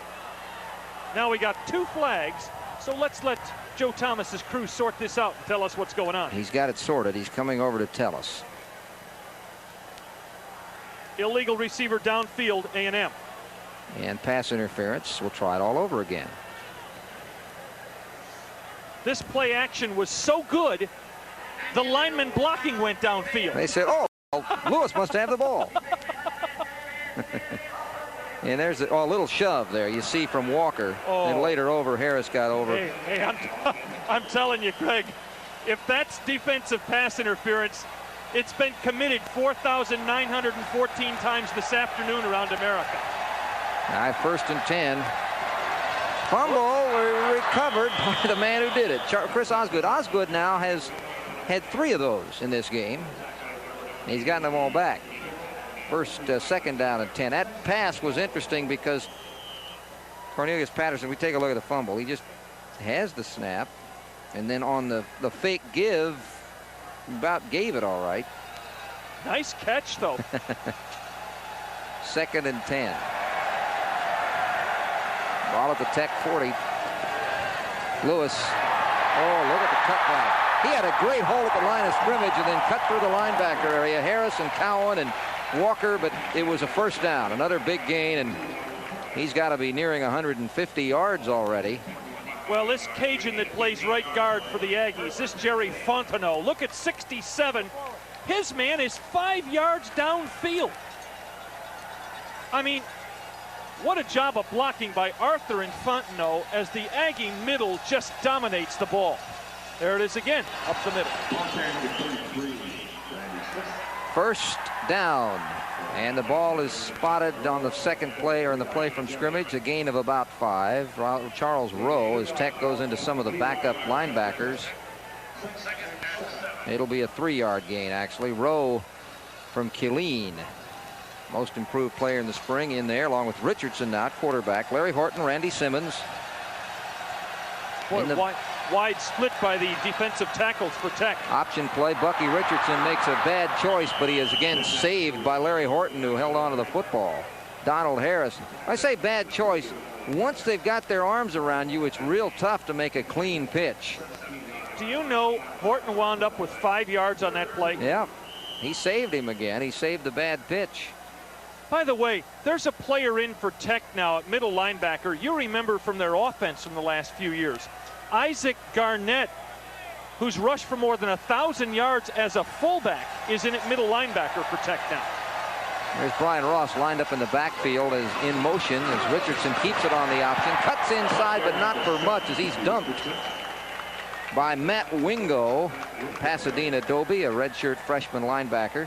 number 45. It will be a first down, however. That's all he needed. And the ball's just inside the 15. You know, A&M, we've always talked this season about their identity. Are they a throwing club? Are they a running club? Do they mix it up club? Right now, they're a multiple offense team between the 20s.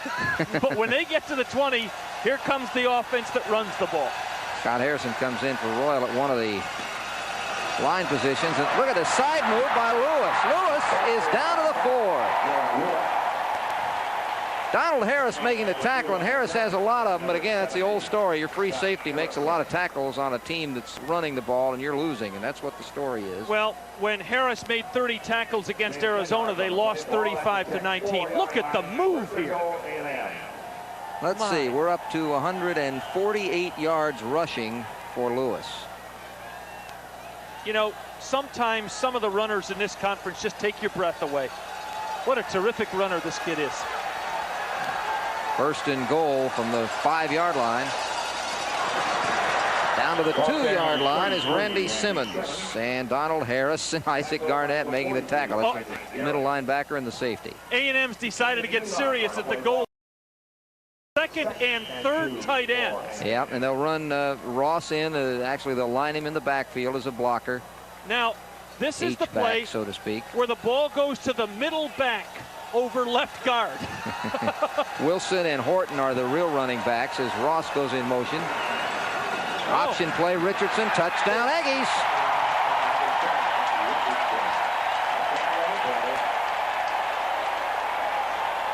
They got to load the cannon. It wasn't ready. What's happening here? Richardson seems unhappy about something. Is there a flag for something? Yeah, let's see. Yeah, I see one outside the end zone. I guess for spiking the ball or celebrating. Dead ball. Spiking the ball. Yep. Offense. Touchdown. Be penalized on the kickoff. Now the cannon goes. You know what? Again, the official's job. Oh, wait, Lord. That was a real severe spike, wasn't it? Listen, if that's spiking, he'd be known as one of the wimps of the NFL for that spike. Scott Slater will try the extra point. Another flag down. The kick is up and appears to be good, but we've got a flag. Yes, that's what it's for. Kick is good. You can't climb the backs of your defensive players in an effort to get more height to block the kick. That's an illegal move. So since that was after the play and the spike was after the play, okay, officials, does that cancel each other out? We'll see. Wait a minute. They call that unsportsmanlike or illegal participation? Yeah, technically illegal participation. Oh, okay. Got too many men on the field. Too many men. Oh. Defense. Extra point counts. Penalized on the kickoff. Tyrone Thurman, who they may not want to try to have to tackle. Oh, wow. A little pop fly kickoff, and it is taken at the 40. That's the kind you kick up in the air and before the offensive team does. But that didn't happen. Instead, Bart Talkington was able to take that one on the fly. You know, that Talkington's a smart kid. He signaled fair catch for that ball, and you don't usually see those up people to think quick enough. That's the basis of that kick, that the up person won't think quick enough to signal for a fair catch, and he'll get hit as he's making the catch. There was the play. Again, a quick drive, 8 plays, 36-0.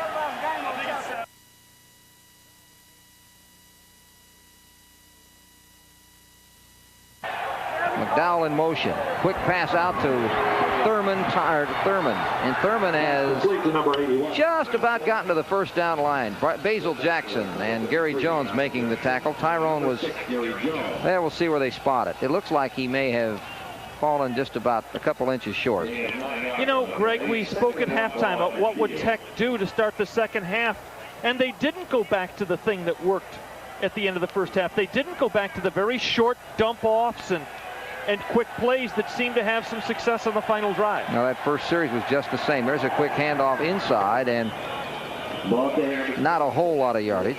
Sheffield into the game. Basil Jackson and Dana Batiste. Jackson backs up Adam Bobb, linebacker. Well, Tolliver's had a tremendous career. In fact, HSE was fortunate to be on the scene in his debut game, in which at that time he set the Southwest Conference passing record. As a freshman rookie, he had played one game previous, partially, and in his first start, broke all the records. And he's really tough act to follow. He's never been that good since. That's incomplete, intended for McDowell as he was in the grasp of Roper. But unlike pro football, he still was able to get rid of the ball and not be whistled dead. You know, Tolliver had a lot of promise as a pitcher in high school. He threw a bunch of no-hitters, didn't he? Yeah, threw 14 of them. Was clocked at 92 miles an hour in high school, pitching for Boyd in Class 2A. Of course, the opposing teams used wiffle ball bats. How can you pitch 14 no-hitters? I mean, I don't want to say as good as he may have been. It sounds to me like the competition wasn't quite up to snuff. Uh-oh. Gets away from the sack, but now where's he going to throw it? Back across the field. Danger, danger, danger. Tipped, incomplete. Oh.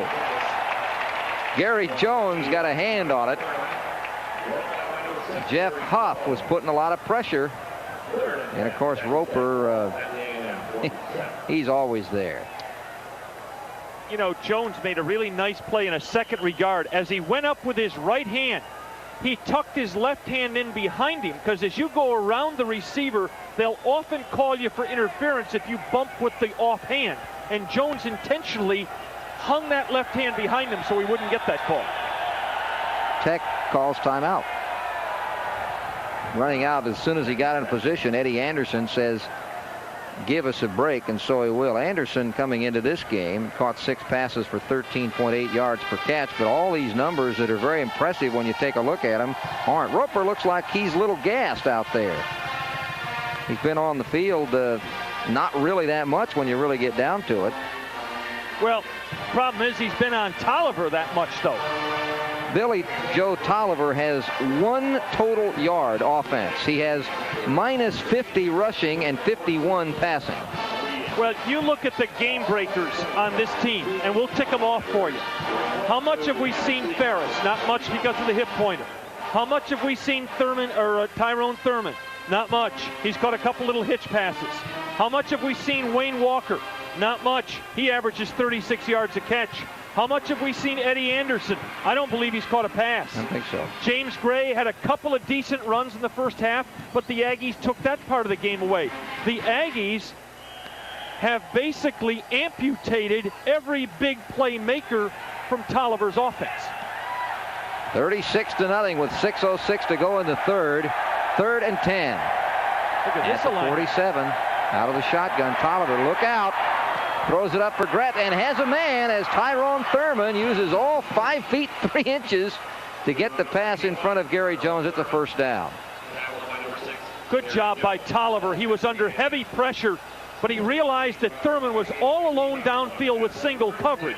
In that situation, you throw the ball where it can be caught and hope your man will make a play out of it. Look at that pass. A little sidearmed it. That was a Dan Quisenberry special. And it seemed to die a little bit as it did, but it's first down.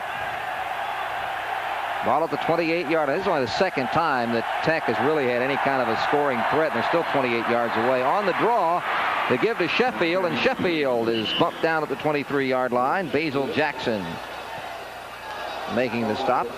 Last week, at this stage of the game, A&M found itself. They were getting drummed by Oklahoma State, but they dug in and they showed some character.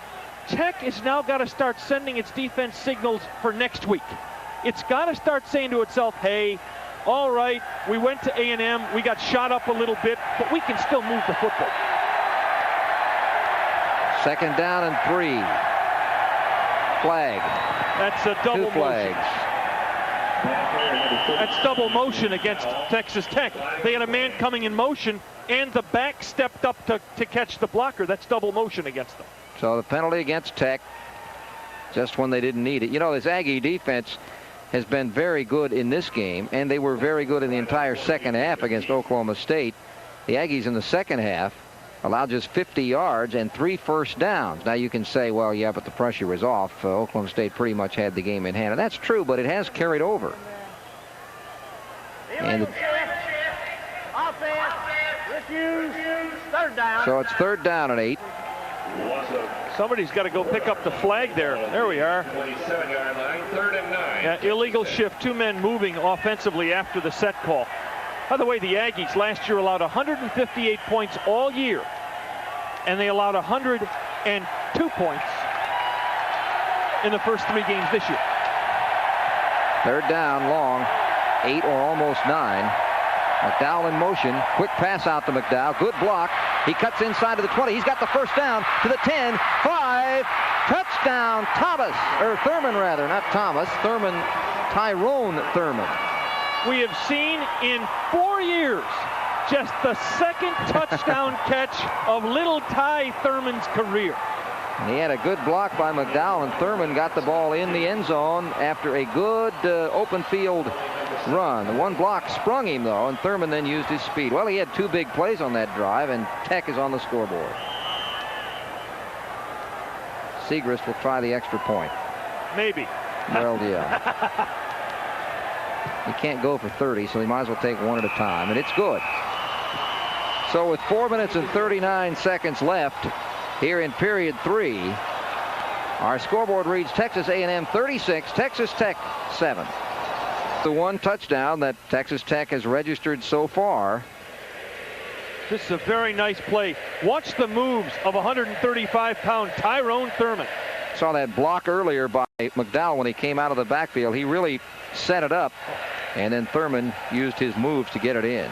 Shifty little character. It was a 27-yard touchdown pass. Greg, let me ask you something about this kid. Think he's got a pro future? I know he's tiny. Yeah, well, he's, you know, I think someone will obviously take him to camp, and if he can demonstrate that he can return punts and perhaps kickoffs. Well, you know, there are more and more small players in the league in that specific job. Well, if Gerald McNeil, who's a massive 140 pounds, can play in Cleveland, yep, maybe Tyrone Thurman can play somewhere. Well, he certainly deserves a shot. He's got great speed. Of course, he had a 74-yard touchdown against the Aggies last year.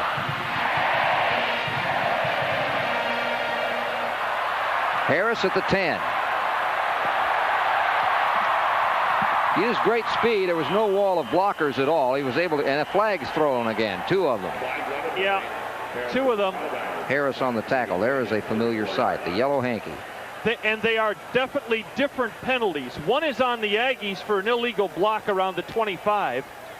Another was a play up around the 40 that may have involved some after the whistle activities. Again, our referee is Joe Thomas. He's checking with each official. The one that made the call at the 40, now he's checking with the one that made the call at the 25. His crew includes Bill Anger, Don Brown, Bobby Brooks, Bill Brown, John Lewis, and Jim Evans. Now he's going to tell us what he just learned. Okay, that's holding both ways. But there are different points, so how do they sort this out? That's what he's telling the Aggies. Okay, he'll tell us. That's his job. He's paid to do this. Okay. Grab holding on the return. Holding here. The offset penalties. Free kick. Kick it again. Double deeps. Yeah, Garrett on the far side. And number 34, Keith McAfee on the near side. There's Garrett. So they got 2 men back. And the kick is popped up in the air, fairly short. Garrett will take it on the 14. And a flag, and that's probably going to be a clip or a hold, but it's returned to the 24-yard line. It is going to be a clip against the Aggies. Boyd Cowan made the stop, and it is a clip, preliminary signal. Jackie Sherrill says, oh, son of a gun. And it's against defensive back Chris Crooms, number 28. And this one's going to stick the Aggies around their 10-yard line. Clipping. On the run back. First down. Well, let's see if we can see it. Oh, yeah. Oh, yes. There it is. That's a definite clip. Yep. Hit him from behind like that, and you're going to get called for a clip. Do you know that it is possible? There's the flag throw. They don't do it much, but according to the rule book, we used to think that they didn't name numbers because it was you know, something they just didn't do with amateur sports. They actually can. They just never do. It's in the rule book. McAfee is in there. Look at Lewis, though. Lewis is the big gun as he gets the ball across the 20 to the 23-yard line. Harris and Walker teaming on the tackle. Harris made the initial contact. It's a 13-yard gain. Yeah, let's check the totals here. We have to 161. Well, Lewis is 5. He is 8 yards downfield before he's touched. That's a wonderful afternoon for running back. Harris hit him. He slid off, but that started his downfall as that's thrown away, intended from Osgood to Harris. 2nd and 10. Sammy Walker on the coverage. Sammy, freshman red shirt, had a shoulder injury in the spring. And really nice pressure from weak side linebacker James Mosley. McAfee back. I'm telling you, these people keep running high school All-American running backs in and out of the lineup. Pavlis, you saw on the sideline, the third quarterback who has not played yet. Wilson and McAfee, the runners. McAfee gives him a juke. Doesn't have enough to get back to the line of scrimmage. Loss of 2 on the play. Terry Lynch, who noted for his pass rush, although last year against A&M had 9 tackles, so he was a strong performer in that game. Number 87, and then number 90 is Tom Mathismeyer. Several walk-ons on the Tech team that have earned scholarships in the last year or two. Lynch and Mathismeyer, the 2 starting defensive ends, are former walk-ons. Mosley's a walk-on. 3rd down and 13. Lewis and Wilson now teaming in the backfield. Osgood out of the pocket to Harris. 1st down. At the 38, he ripped it in, and Cowan and Walker making the stop, but not until a 1st down. As you watch this game, and you watch what Darren Lewis and Rod Harris are capable of doing, can you understand why this team got shut out by LSU without those 2 in the lineup? That was another reason why it was a real tough circumstance for Pavlis and Richardson, who started and played most of the quarterback position. Ransby and Harris are wide, with Harris to the bottom of the screen. Osgood looks for Harris through his arms, a little bit high, a little behind him, incomplete. 2nd and 10. Merv Scurlock was there, but the pass was a little off target. You know, Scurlock's a wonderful story in the secondary of Texas Tech. This guy had one of the worst knee injuries you'd ever want to see in spring practice in '87. You want to hear something that sounds bad, Greg? A totally dislocated knee. Ouch. That hurts. Yes. So consequently, he was redshirted last year. Loss on the play here. Good wrestle job by James Mosley, the veteran.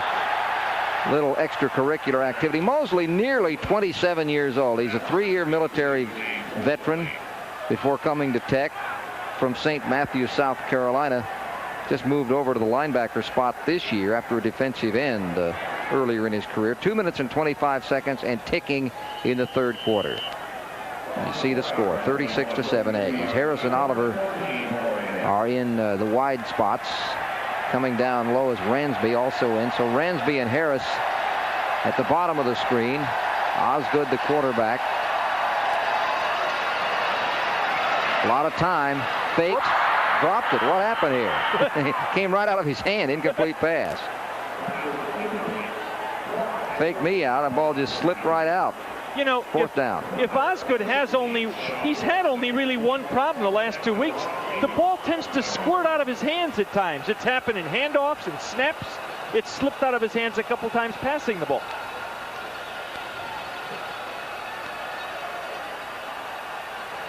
Sean Wilson will punt. End over end. He'll get some roll. And it's going to be down. Take no chance. Aggies down at inside the 30 at about the 28-yard line, where Tech will have the football. Tech, the last team to score. They scored about 3 minutes ago. With 1:53 to go here in the 3rd quarter, it's 36-7. And now Billy Joe Tolliver will see if he can't keep it going. You know, with 17 minutes to go, Tech with this guy who's outrageous. And receivers like Thurman, Walker, Anderson, and Gray is one of the few teams in the nation that could stand on the sidelines and say, let's see, 17 minutes, 4 touchdowns, 2 two-point conversions, 2 1-points, we win. Because they can really hustle the ball up and down the field when they get their offense in gear. This game, however, is patterned a great deal the last time the two teams played in College Station in '86. Final in that one was 45-8 A&M. Yeah. And they jumped off to the only points scored were by Tech in the final quarter. Sheffield up to the 30-yard line, a gain of only 2 or 3 yards. Dana Batiste and Basil Jackson, the linebackers, on the tackle. Greg, we have had no indication that Gray is hurt, the running back for Tech. But we've not seen Gray in some time. We have had an indication that Irvin Ferris has a hip pointer. That's why he's not in at fullback. No huddle offense, but they take a little bit of time getting the play called at the line of scrimmage and knocked away by Wallace. The linebacker got his hand in the pattern. That was intended for Eddie Anderson, but defense was converging on Anderson. And Wallace was the first man there with a block. 5 defensive backs in for the Aggies. And it's 3rd down and 8. Now they had Tolliver certainly is capable of beating that alignment, but they know he has to get the ball at least to the 38-yard line to retain possession. He's going to go deep. Overthrown. He's just not been on target. That one was intended for Blackshear. You know, that's a tough pass, but Tolliver in past years has been able to hang that one up and have his receivers handle it. Kevin Smith was defending on the play, the extra defensive back in the lineup. We have 1:19 to go in the 3rd, and here comes a punt. Jamie Simmons, the junior, will see Rod Harris dropping back. Harris will not take that one as he goes out of bounds, and it's going to be marked, looks like, right at about the 36-yard line. 36-yard line. Aggie offense comes back on the field. I don't see the tight end. Is 82 Jones in there? Mike Jones, the junior college All-American from A&M, is really an interesting story. You want to talk about culture shock? The man left Bridgeport, Connecticut to go to junior college in Sacramento, California, and then chose a scholarship at College Station, Texas. Now, is that culture shock over about a 3-4 year period? That will be a well-rounded American. Yes. The man will have no accent. He will know how everyone lives, not just the other half. 1st down and 10. And a short gain by Robert Wilson. John Elliott got under it and knocked him down. 2-yard gain. 32 or 33? Oh, it was 32. Well, are they showing me Simmons? Well, if it was 33, it was Simmons. Are my eyes going on me again? Well, they play the same position. They're the same size. And that's a 3. Yeah, that's Simmons. Okay. 2nd down and 8. Richardson on the keep. He's got the 1st down, and he may go all the way. Finally run down on the far side of the field before he broke loose. Larry Horton with a fine block. I think it was Matt Wingo who finally knocked him out, but a great run for Bucky Richardson, and this is his forte, running the option and running the ball. Watch 39. You want to know why they call it a crack back block? Boom! Horton just sweeps away the defender. 95 is the man who got to him. And the Red Raiders stopped the play. Rodney White, Darren Lewis, and Randy Simmons. And there's Lewis, and Lewis gets down to about the 10, and that's almost all 10 he needed for a 1st down. Donald Harris coming up from the safety to make the tackle along with Isaac Garnett. You know, Greg, Lewis is over 150 now. Wilson's got to be in the 70-80 range. McAfee's got 10 or 15. Simmons has got 10 or 15. Horton must have 20 or 30. Richardson must have 40 or 50. My goodness. 5 seconds left in the quarter, and we will have no more plays here in period 3. But when 4th quarter gets underway, the Aggies will have the ball on the 10-yard line, already leading Texas A&M 36, Texas Tech 7. 4th quarter coming up on HSE. In the beginning, only a select few could get the weather forecast when they needed it. But now anyone can, anytime they want, with the Weather Channel. Up-to-the-minute local forecast, 24 hours a day, every day. And only on cable, so you won't have to miss the boat ever again. The Weather Channel. You need us for everything you do.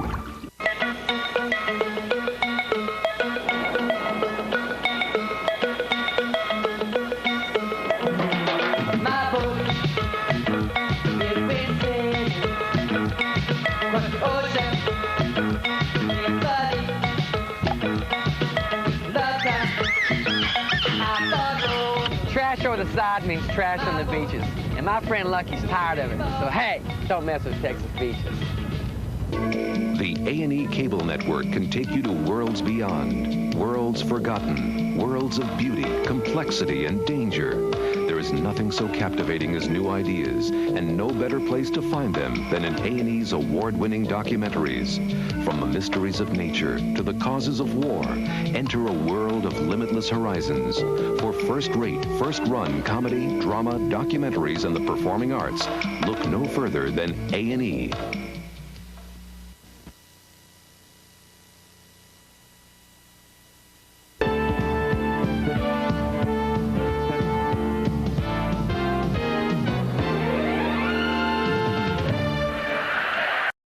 Quarter to play, and the Aggies already lead at 36-7, and they are threatening to make it more. They are on the 10-yard line. Second and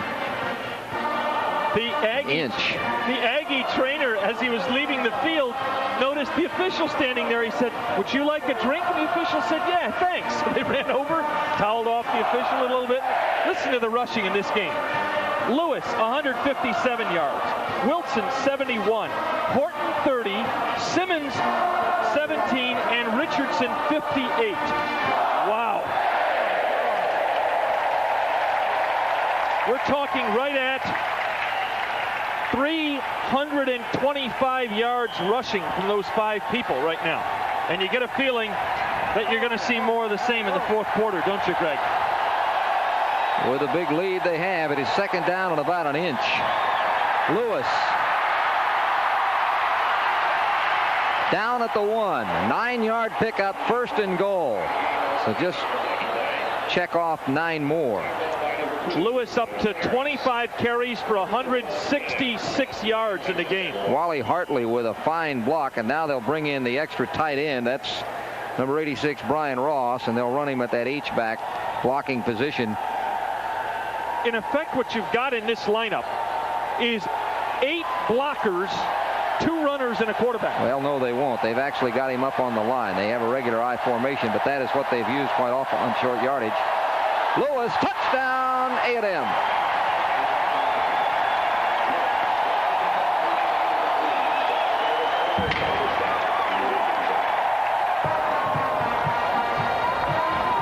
That's Lewis's first touchdown to go with all the yards.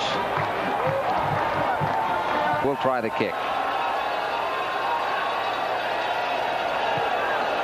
It's good. 14 minutes and 25 seconds left in the ball game. And the Aggie lead now is 43-7 over Texas Tech.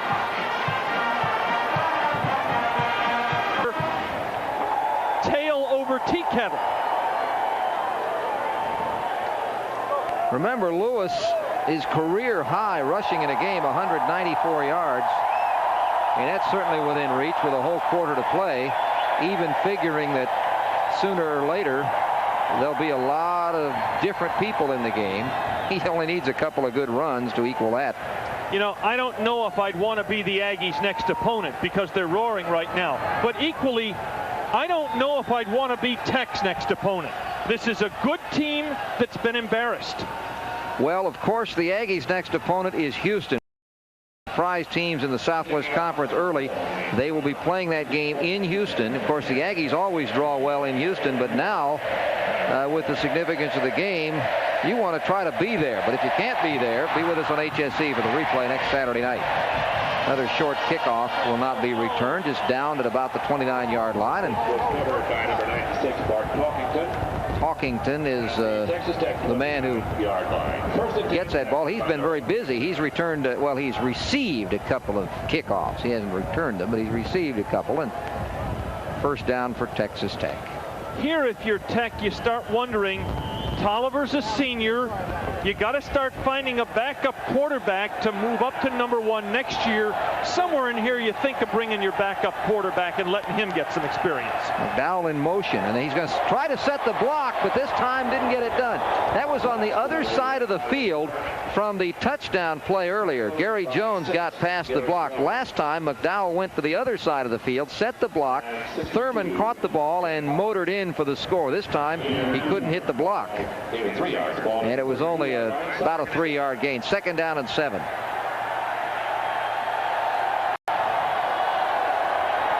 Tolliver going to spin up, down. Well, you give Cole credit for that. Leon Cole. Booper. 22 tackles against Oklahoma, or 11 rather, last week out of his 22. He had a big game last week. He's had a sack, his first sack of the year this week. Yeah, in fact, that's his second one of the game. And if I'm not counting wrongly, I believe that's 7 Aggie sacks of Tolliver. Whew. Third down. 16. Six sacks. 2 for Cole, 3 for Wallace, and 1 for Roper. Right. And it's caused the Red Raiders to be in long yardage situations. Here's, almost got another one. Flag down, could be a hold. Tolliver running out of the pocket short of the first down, so it probably isn't going to matter because it's 4th down and punt time. Alex Morris and Deion Snow making the tackle.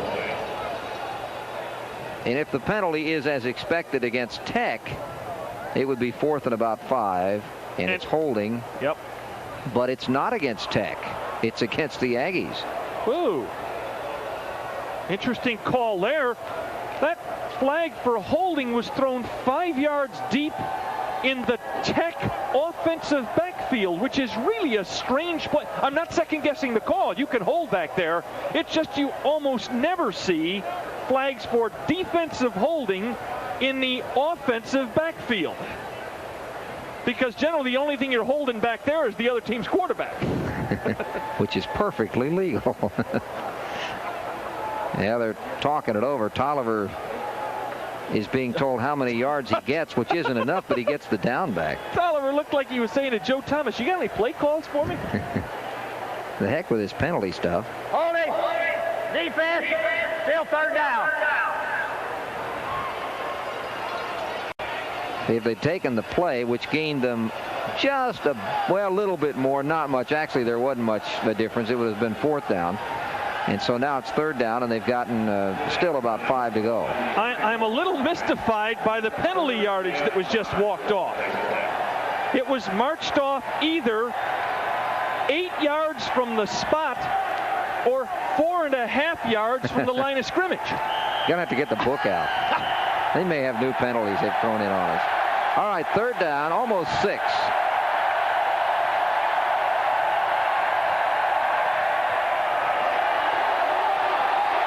Tolliver's got to get away from the rush, goes downfield and has a man. It is complete on the far side of the field before he's bumped out of bounds. For Tech, that is number 40, Shane Sears, as we're starting to see some people that have not played yet. Deion Snow making the knockout.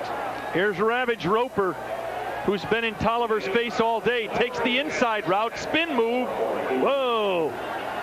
Tommy Webb stayed with him enough to throw him off just enough. First down. Hey, you know, that's a nice job by Webb. Roper gave him a couple of really nice moves, and Webb did a good job. Blackshear in motion. The give goes to Sears, and he's not going anywhere. Maybe the line of scrimmage, and Roper this time just stays home and plays inside. Well, we've been waiting now, wondering when John Roper would have one of those huge games. He had a huge game against this team last year, 14 tackles. He's having another huge game today, and his game may be over. He's coming out. Jeroy Robinson is in at that linebacker's position. And he takes the helmet off, comes to the sidelines, gets a big hand from the Aggie crowd, and congratulations on the sidelines. 2nd down and 11. Sheffield strung out by Jeroy Robinson and also Gary Jones. Jeroy Robinson got to him first. Jones came in second. It'll be third down.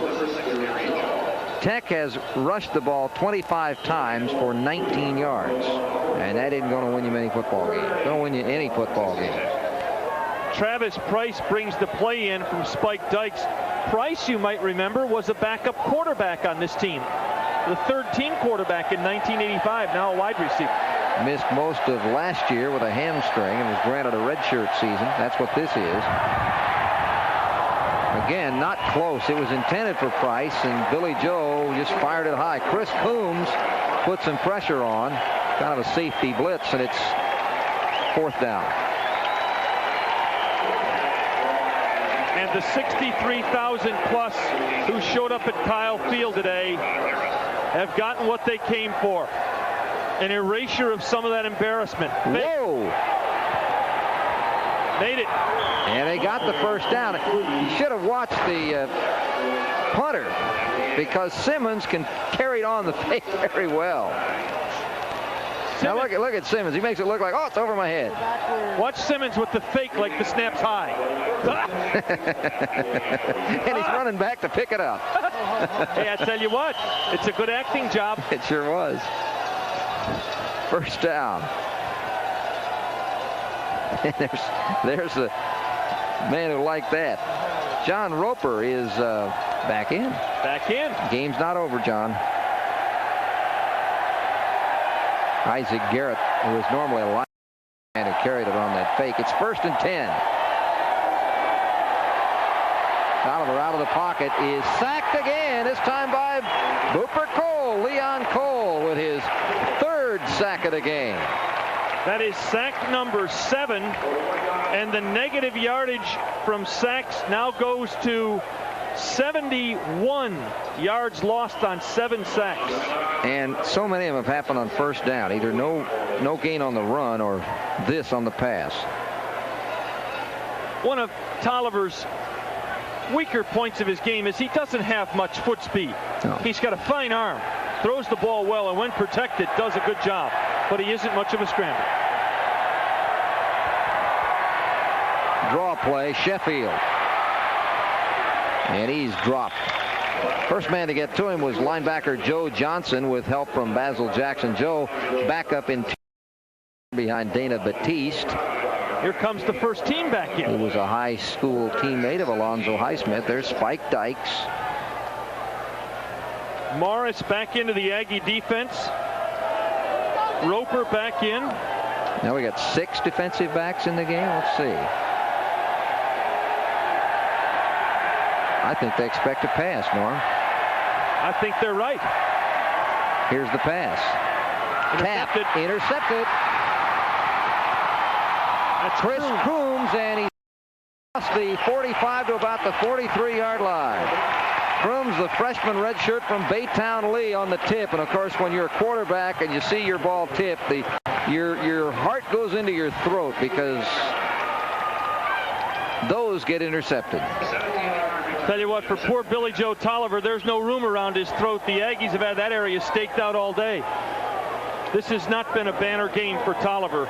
But if you've not seen Tolliver before, Gray, Ferris, Walker, Anderson, Thurman, they will wreak some havoc yet in this conference. The impressive thing about this A&M game is this is not chopped liver they're beating up today. This is a pretty good football team. The team, however, that is following the form of last year, following a good game with a bad game. Inconsistency. That killed Tech last season, and it's doing it again, it appears. And a poor traveler. They have not won on the road since 1986. McAfee and Wilson, the running backs. Richardson on the keep, struggles forward to about the 37-yard line. You know, Spike Dykes talked about that. Jeff Carter making the tackle. He remembers last year, they big win over Texas A&M and then got crushed by Arkansas. Flag down. Probably motion, but we'll see. You know, the wonderful thing for the Aggies here is there's 10 minutes left in this game. That's also the terrible thing for Tech. But the Aggies can have some fun now. Offense. First down. They can play the McAfees, the Richardsons, the Wilsons, and the Simmons. They can play the backup linemen who desperately need some time to get them ready for next year and the year after when they're going to have to be the starters here. Games like this are wonderful for coaches. One thing you don't want to play are the guys that you don't want to play all year. You know, the ones that you want to save for red shirts. You don't want to accidentally get them in the game. There's a pitch back. McAfee, he's got some room. He's got Horton in front laying a block down, and he gets up to about the 30-yard line. McAfee with the first down run of about 15 or 16 yards. Sammy Walker finally knocked him out of bounds as he just had the angle. On 1st and 15, the Aggies get 16 on what looked like a simple pitch. But McAfee cuts inside the defensive back Cowan, who was coming and got blocked down. But now see, Cowan is the guy who would have filled that lane downfield. When he rushes, McAfee just turns up and he gets big yards. Sugar Land Willow Ridge, McAfee's high school, as the pitch comes to Horton. Look out. Horton first down. Horton out of bounds at the... No, they're going to call it way back upfield. Let's see, are they? Let me see. I'm trying to find the... Oh, yeah, back at about the 14-yard line.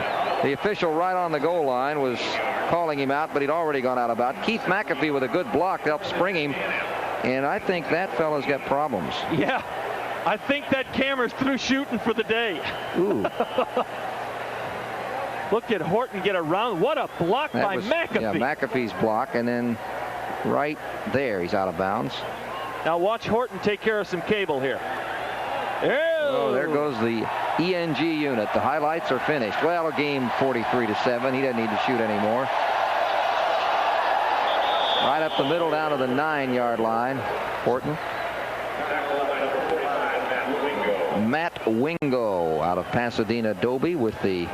Tech wants to redshirt their entire freshman class if they can.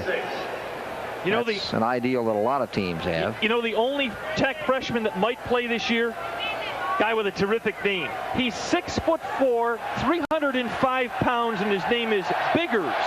Charlie Biggers. Richardson, touchdown. Do we see any flags? Yes. And it's against the Aggies. Yeah. Timing was off. I couldn't find it. It's right on the yard marker. Maybe offsides Tech.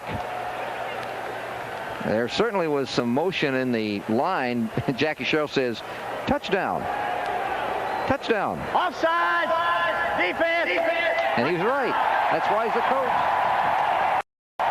My goodness, this game is now going to be in the 50s.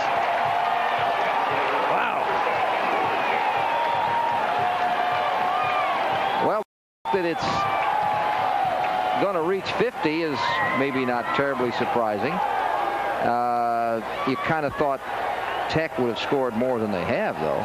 60 yards, 2 touchdowns for Bucky Richardson, who I guess maybe now with the pressure off of being the so-called second quarterback, he's getting it done. There's the extra. It is good. You know, Greg, we talked beforehand there might be 60 or 70 points scored in this game. We didn't expect one team to get virtually all of them.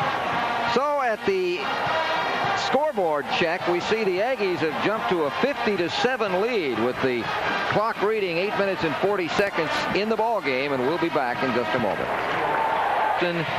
From the Dome, and that should be an interesting battle to be sure, based on the way things have gone so far this season.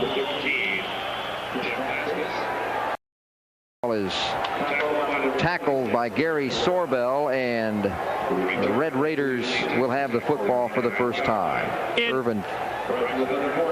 In 3 previous games, Tech allowed 511 yards total on the ground.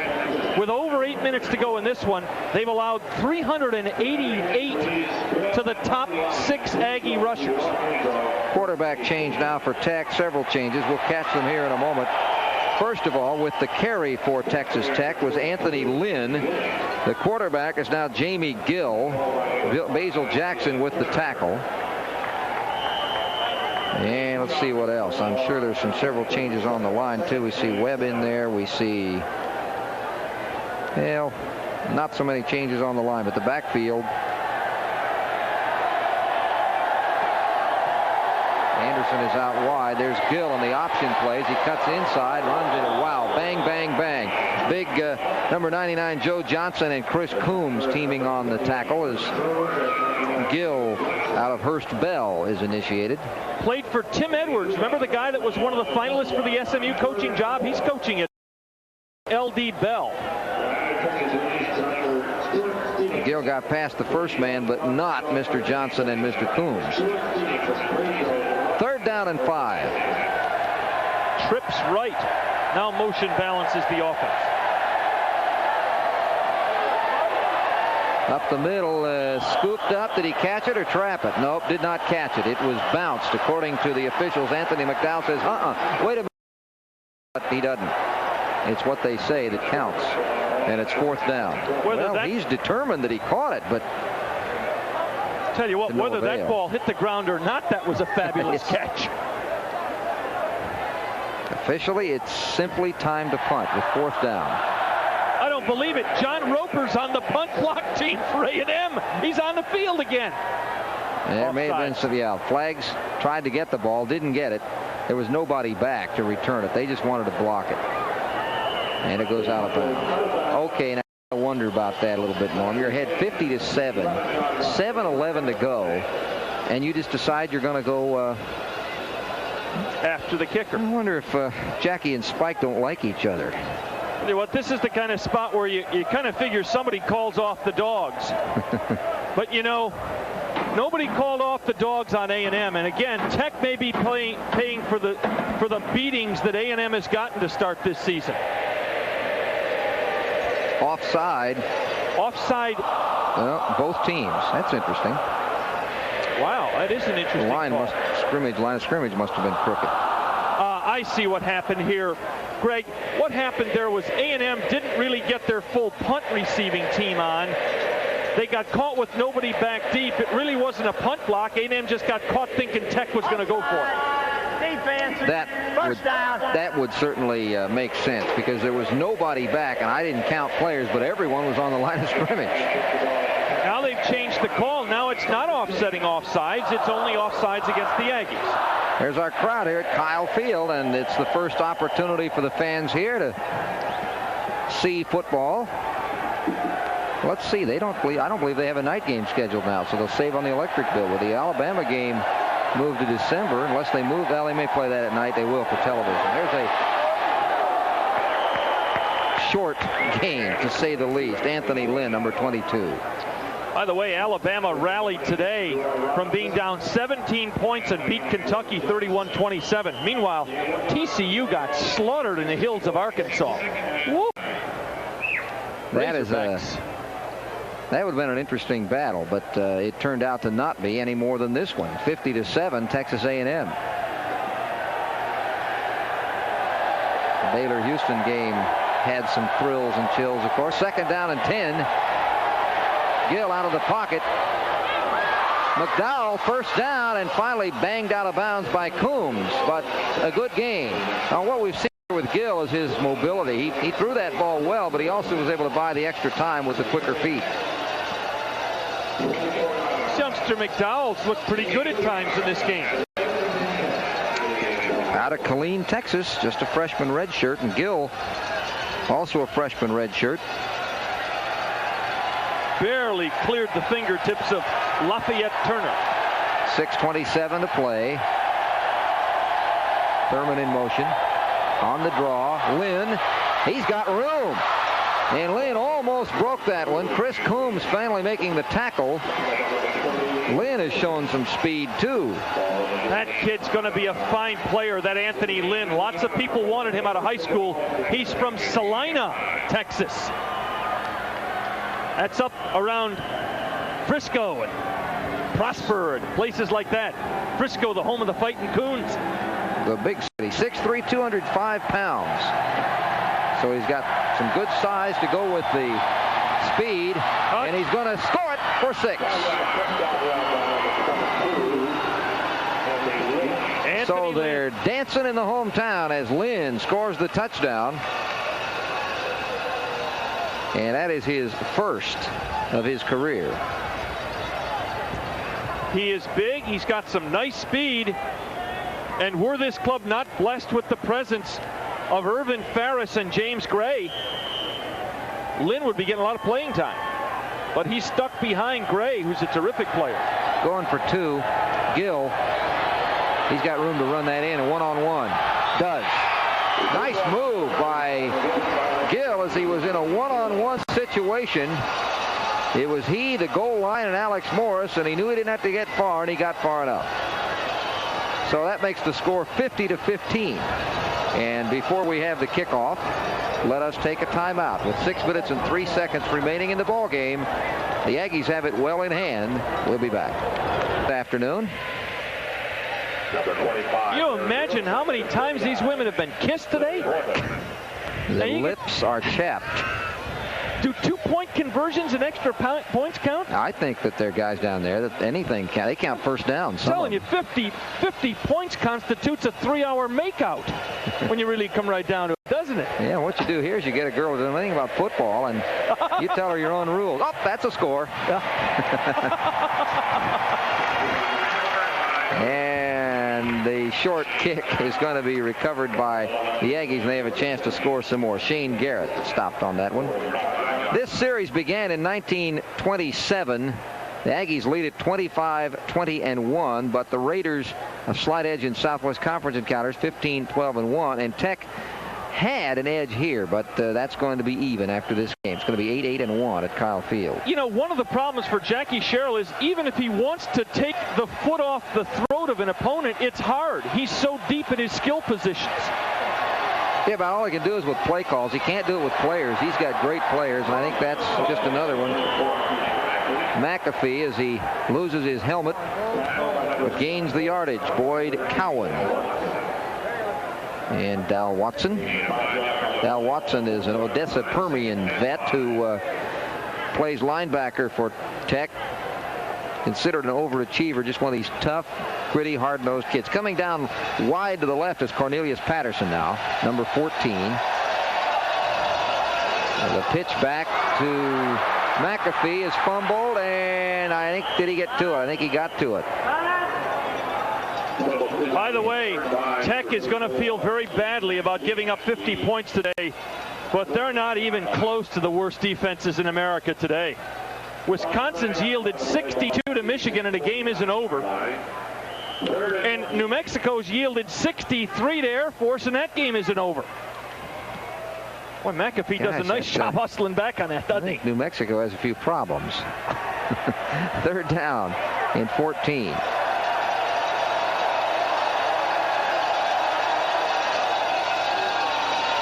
And McAfee is dragged down after a gain of 4. Mike Derryberry with the tackle, the El Paso high schooler, and now it will be 4th down. The clock ticking mercifully as far as Tech fans are concerned. 4 minutes and 30 seconds. I don't believe A&M's going to punt here. This looks like 4th and 10. Just play it out. Richardson looks to the sidelines, and there'll be no punt team. Yes, there will be a punt team coming on. Here comes Sean Wilson. Taking their time. Clock ticking at 4:08. 4 seconds. They're not going to get the punt away before they get penalized, I think. Nope. Delay of game. Well, this doesn't really bother him because, quite honestly, Wilson's probably better off punting 45. He can just let it all hang out from the 50. So he'll move back 5. Just makes a worse shot for our camera with the extra shadows. That's all. They should have thought of that. Sean Wilson's averaging 39.5 in this game. Which is a little under his season average of 42.4. Here's the kick. High. And Thurman takes it, fair catch at the 12.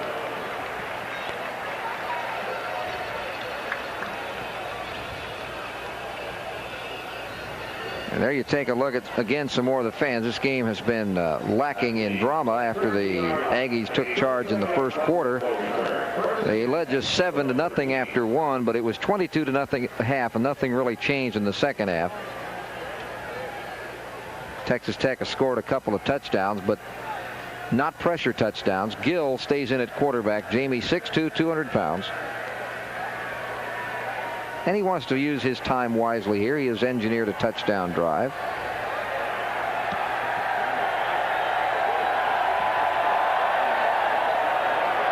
Lynn. And Lynn gets across the 15 to about the 16 or so. A gain of perhaps 3. Basil Jackson and Joe Johnson. Darren Lewis finished for the day. We'll see if we can't get Lewis's final totals, because while he did not reach 194 yards, 167, which is his second best game?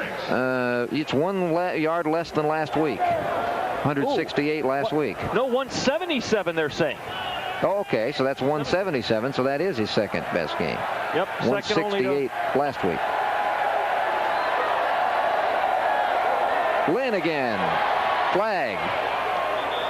Lynn is stopped just a little short of the first down, it appears. Tony Jones with the tackle. 2 flags on the play. Second one may be for unintentional face mask.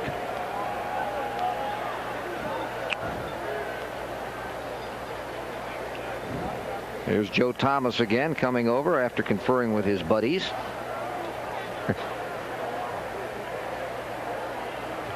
Holding. That's the first one. Offense. Face mask. Defense. Offsetting. Still second down. Had a few of those. There it is. Yep. Well, it slid off, but that's what they called. And then when they saw the head turn to the right, they knew it had an effect. So, you know, that's one penalty you don't mind them calling very tightly, because even though it's inadvertent, you can really hurt somebody grabbing that face mask. Second down and 7. 2 minutes and 48 seconds remaining. And Lynn gets maybe a yard. Yeah, but he'll remember the hit for a while, won't he? Joe Johnson was one of them that laid him down. Joe is from Navarro Junior College out of Miami, Florida. Well, this is a whack.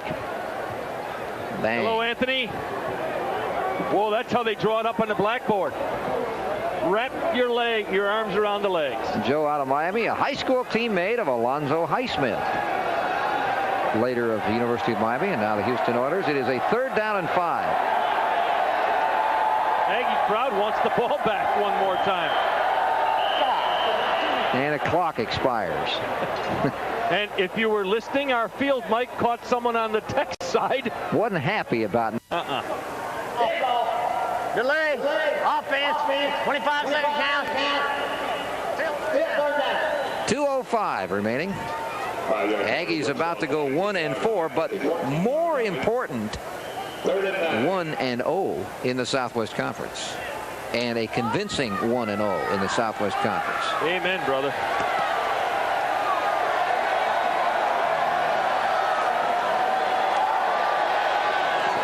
Oh, incomplete. What a defensive time play by Chris Crooms, as he just about tore Anthony McDowell and the football apart at the same time. Hey, Crooms, who plays behind William Thomas, has scored some defensive points here. You see the pass was a little bit behind the intended receiver. Here's one thing I'd question right here. Rod Harris, who's incredibly valuable to this Aggie team, is back in punt receiving. Boy, you just sort of cross your fingers and hold your breath that Harris doesn't get hurt in a situation like this. Not fair catching either.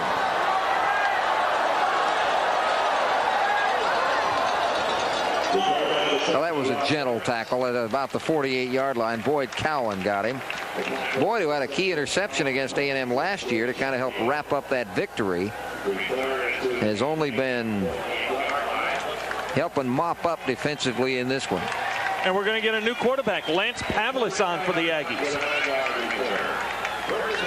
This is for a guy like Lance, he's saying, golly, I'm a passer. I'm in a situation where you don't throw. Ordinarily. 50-15 the score. A&M on top. Minute and 35. That's 3 running plays for the Aggies, and this will be over. What a player this young man was at Tomball. An outrageously successful passer. There's Bucky Richardson, who had a good game today. In fact, he and Chris Osgood both did a good job during the work in the gut of the game.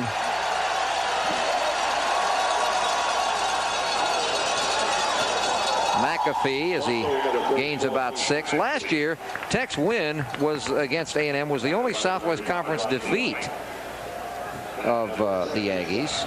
A couple of long scoring plays, the big story, and then the steady play of Irvin Ferris. Ferris, injured early, has not been a factor in this game, but to be quite honest, at the point when he was hurt, things were already going the wrong direction as far as Tech was concerned. 2nd and 4. Same man, McAfee. McAfee breaks loose at the 30 down to about the 26 or 7-yard line, out of bounds. And that puts the Aggies over 400 yards rushing for the day. And it gives the Aggies a 5th runner who's gained at least 30 yards in this game. Look at that stiff arm. Wow. Gary Kostar and McAfee. Kostar is yet another tight end. He's lined up at the fullback spot. Pavlis shows that he can run the football, and a flag. Clock stops with 50 seconds. You know, if you're Jackie Sherrill, you probably don't want to score here. Injured player is Dave McFarland for Tech. You probably don't want to score. You've been on the other sideline in your lifetime. But how do you tell Pavlis? How do you tell the Kitty McAfee, the running back, hey, don't go in the end zone with the ball if you get a chance? No, all you can do is just put your backup players in and just let them play. I think then you've done your job. Rushing yards in this game. Look at this total, Norm. Holy cow. Not close. That's rushing yards. That's not counting. The Aggies have thrown the ball a little. They haven't thrown it a lot, but they've thrown it a little bit. And there's the Texas Tech Red Raider sideline. It will be a long trip back. 50 seconds remaining as we continue with the injured player McFarland on the field. I think it was like head on head, if it appeared to me. Let's check it. Yeah. Meanwhile, they're walking the penalty off against the Aggies. This is McDowell. No, McAfee. Or McAfee, rather, and his running style, which boy, shows the cupboard is not bare with running backs. Well, you know, understand what we're talking about here with McAfee as they treat the injured player. Understand what type of a player we're talking about being the third-team tailback at A&M.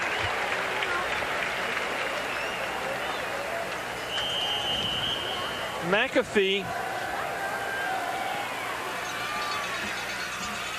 redshirted in '86. He's a freshman redshirt.